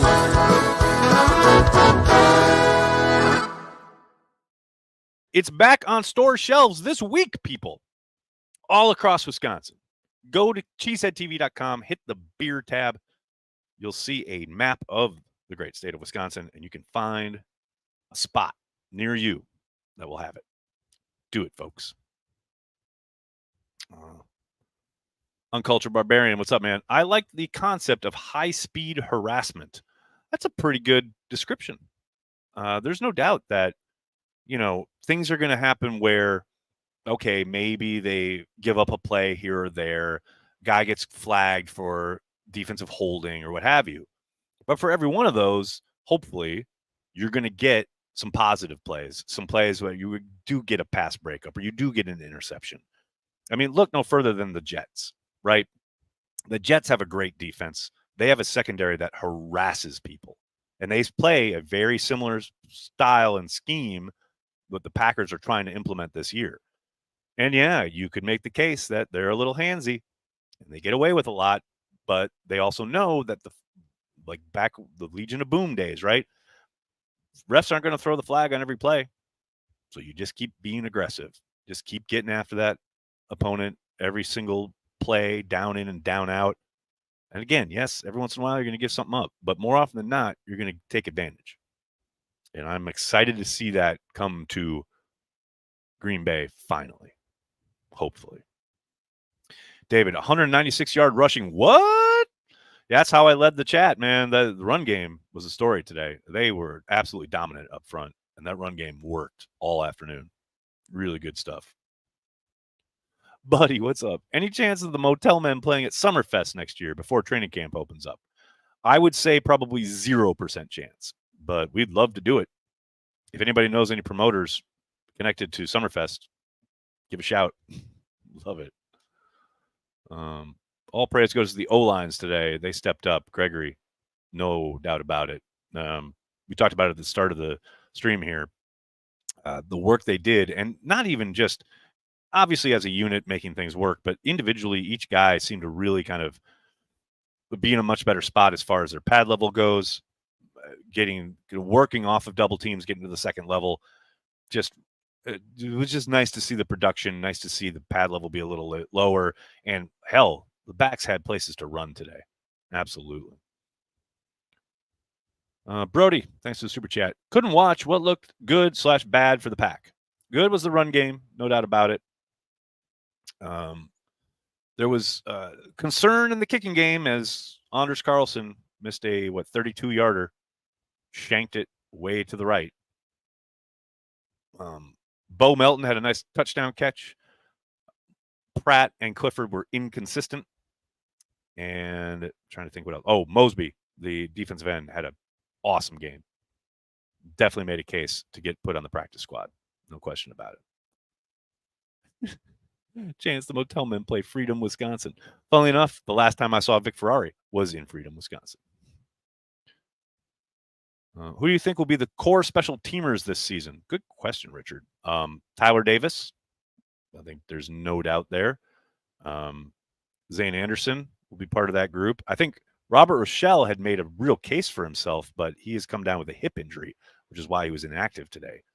That's concerning because that's a kid who has played much better from scrimmage as the summer has gone on, and he's a guy who's been looking like a demon on special teams. Really hope that's not a long-term thing because I do think he would be a core special teamer if not for that injury. What are my thoughts on Caleb Jones? I keep wanting him to get more work with the ones, more opportunities. I mean, he finally got out there today and buried people, but when you're burying like third and fourth stringers, it's hard as a staff to sit there and go, yep, he's made the difference and he's ready for action. I just don't think they trust him, which sucks because they've given him little kind of spurts with the ones, but he's never really gotten a serious look there for whatever reason. I love his game. I love it when they ask him to get out in space and he's like burying littler dudes, which is pretty much everyone on the field because he's bigger than everybody. But yeah, I don't know, man. I do think he's probably reaching that kind of point where they're going to have to either commit to, okay, yes, he's part of our kind of core, maybe our swing tackle, or, okay, that was our experiment, but it's not paying the dividends we had hoped, which sucks, but we'll see. Telford getting the start over him today just blows my mind. I think he's better than Telford, but they seem to really like Telford. Welch has had a good summer. Very much agreed, Jim. Yeah, that's absolutely a core special teamer right there. And look, seeing him make plays from scrimmage is so great. Like he's really improved as far as he can play teams. He's great on special teams, but to see him improve as a linebacker on special teams, that you love to see that, and it helps you kind of solidify him as one of your core special teamers, because if something were to happen, you can count on him. If he's thrust into action, it's not going to be too big for him. He's never going to be, he's not going to be a dynamo. He's not going to be an all-pro or anything like that. But he's a guy at least can help you run your defense if injuries strike, which is what you need if you are one of those core special teams players. Is Carry the G song a vid that I can share on Facebook? Not yet, Jack. I know it's on YouTube, but not on Facebook. But I will put it on Facebook just for you. Watch for the on the Cheesehead TV Facebook page. Ann Arbor Eye, what a handle! Thanks for the super chat. Any surprise keepers in the defensive backfield? Do you mean the secondary? I think Kalen King made a pretty significant kind of case for himself throughout this game. He had a rough time in Denver, but really seems like he had a good week of practice, and it certainly played a good game today against the Ravens. King, Ballantyne, Rochelle, 2 spots for 3 guys. Aaron, I think it's shaping up that way. I got to admit, if it's all about, for me, it's about Rochelle's hip. If his hip is right and he's able to go, I think I would go Rochelle Ballantyne. But here's the thing. I love King. I think he's done enough to make the squad, and I think he probably will because he's a draft pick. And we all know when it's talking about which guy to keep, who sticks, etc., the draft pick almost always gets the nod, especially way down that kind of depth chart, pecking order, whatever. I wouldn't be surprised if any one of those guys got let go and they attempted to put him on the practice squad. Ballantyne in particular, I think, has played much better this summer than he did last summer. But, King, like I said, rough week last week, really good week this week. Has he done enough to earn that spot? We'll see. I want to give a free concert watch from home for a fan subber in the chat when we win this year in the Milwaukee area. How can we contact you for promotion?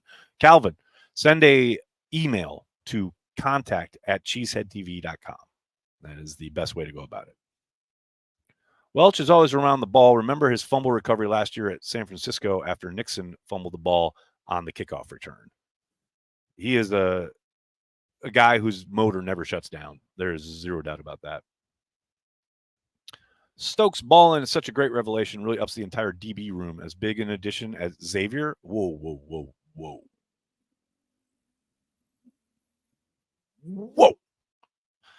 I'm in on Kevin. Now, I'm in on Stokes. Let's say that. All right. I don't know if he's back. I don't know if he's balling, as it were. He's had a good camp. It's been solid. But things are about to really change as far as what's getting thrown at him. Teams scheming up their number ones to get on him, trying to obviously stay away from Jair, right? I'm very positive on Eric Stokes. Don't get it twisted. But there's a lot left to prove yet. And I think he's obviously won that job. He's going to be their number 2 corner. But teams are about to attack him relentlessly. How does he hold up? Is he able to be consistent? We'll see. I don't know, man. I'm like I said, I really like what he's done this summer. Certainly excited to have him back in the fold. All guns a-blazing. No doubt about it. But we are far from saying like he's balling out and he's the answer there at CB2, at least in my eyes. Any chance we make some trades in the next few days? Sharon, yes. I don't think it'll be anything dramatic. But there's always a chance, as they're making their cuts, they know their guys are going to let go and they start making calls, or they get calls from other teams saying there's this guy down your depth chart. We need a offensive tackle, or we need a wide receiver, etc. Can we flip you some kind of pick or whatever? Those conversations are going to be ongoing for the next 24 hours, right?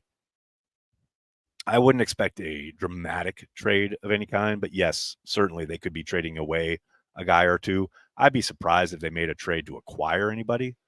But yes, those calls are starting probably right now.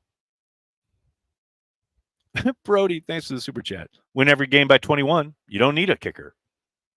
Truer words were never spoken. Surprised to see Dillard not on the field. Gregory, I don't think there's an injury there. So my thought is that he's probably your swing tackle.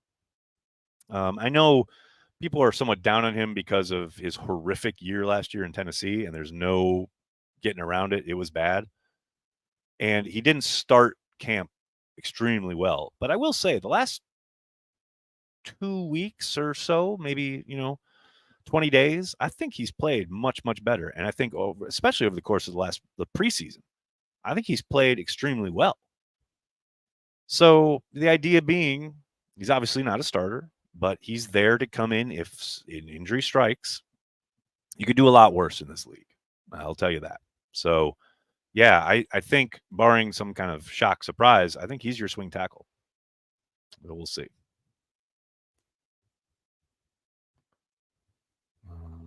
What else we got? Cox has to be there. Yeah, he's the reason that everybody excited about Mosby is as excited as we are. He's buried. Cox is probably going to make it, although I wouldn't be surprised if they just went with 4. But Cox is probably there, so it's hard to see a path for Mosby. But yeah, it's just a deep part of the team that's going to make it tough. Guessing Dylan and Dillard are both on IR for the first 4 games. It's a possibility. What else we got here, folks? I predict a 9-8 record in a tough division. Angry casual fan, it's entirely a possibility. And that's the thing. I mean, I know everyone's talking Super Bowl or bust, but hey, man, a couple balls bounce the wrong way, an injury or two leave you exposed at a certain position, etc. You never know, man. I think this is a team that's going to win more games than they lose. Of that, I have little doubt. But you never know how a team kind of reacts and or gets hot. Like last year, they looked very disconcerting for about a month and a half, right? Early in the season. And then they got insanely hot. That's not a given. Who's to say they don't come out red hot and then fizzle down the stretch? That's a possibility, right? And that's part of what I think Matt never really gets the credit that he should, as far as knowing when to keep, pushing and when to lay off, and really knowing what buttons to press with his team. Just seems to have a really good knack for it. And it's kind of hard to quantify, which is why I think people don't really kind of talk about it very much. But, his teams tend to rise to the occasion down the stretch. Now, obviously, there are plenty of games that you can point to where they make mistakes or they lose because of XYZ. But, yeah, it's hard to win in the NFL. And if you can win 9, 10, 11 games, you're doing something right. Now, do I expect the Packers to, miss the playoffs? No, absolutely not. I think this is at least a playoff team. But, I just hope people remember it is a long slog and we got a long way to go. And just because you feel a certain way about the team in October doesn't mean that's what the team's going to be in December. Ask Eagles fans. Man, what did they win their first 10 games last year? And then they looked like garbage in their one playoff game. It's a long season and it's a long way to go. Lots of ups and downs. You gotta gird yourself, so to speak. Mike says, tough to evaluate the draft class this preseason. Yeah, it's something we've talked about a little bit on Daily, but really disappointing when you have so many of your top draft picks injured for such long stretches. Between Edgerrin Cooper, Jordan Morgan at least has gotten out there recently to do individual stuff along with Cooper. But, you've missed so much time. It's hard to see them making much of an impact, at least early, right? Marshawn Lloyd missing so much time after that injury in Cleveland. It's just tough. It's just tough to get kind of back on the train, so to speak, especially once you're in the season and you're not hitting, you're not doing camp-like practices. So then your only action is going to be if and when you get healthy is being thrown into live NFL action, something you've never done before as a rookie. It's tough. It's real tough. No doubt about it. David, perfectly stated. Let's just win the division first. There you go. Did LVN even play? I never see him. No, he was on the sideline. He's had a good camp. I think he's one of those guys where he's going to be productive. There's going to be games and kind of stretches where he looks a little out of place. You got to remember, he spent all his rookie year learning a brand new A, scheme, but B, position, what was being asked of him, standing up, using his hips, turning and running, etc. All that's out the window. Now he's back to being a 4-3 D end, which is, yes, what he did in college, but, it's a very different scheme. It has to do some different things.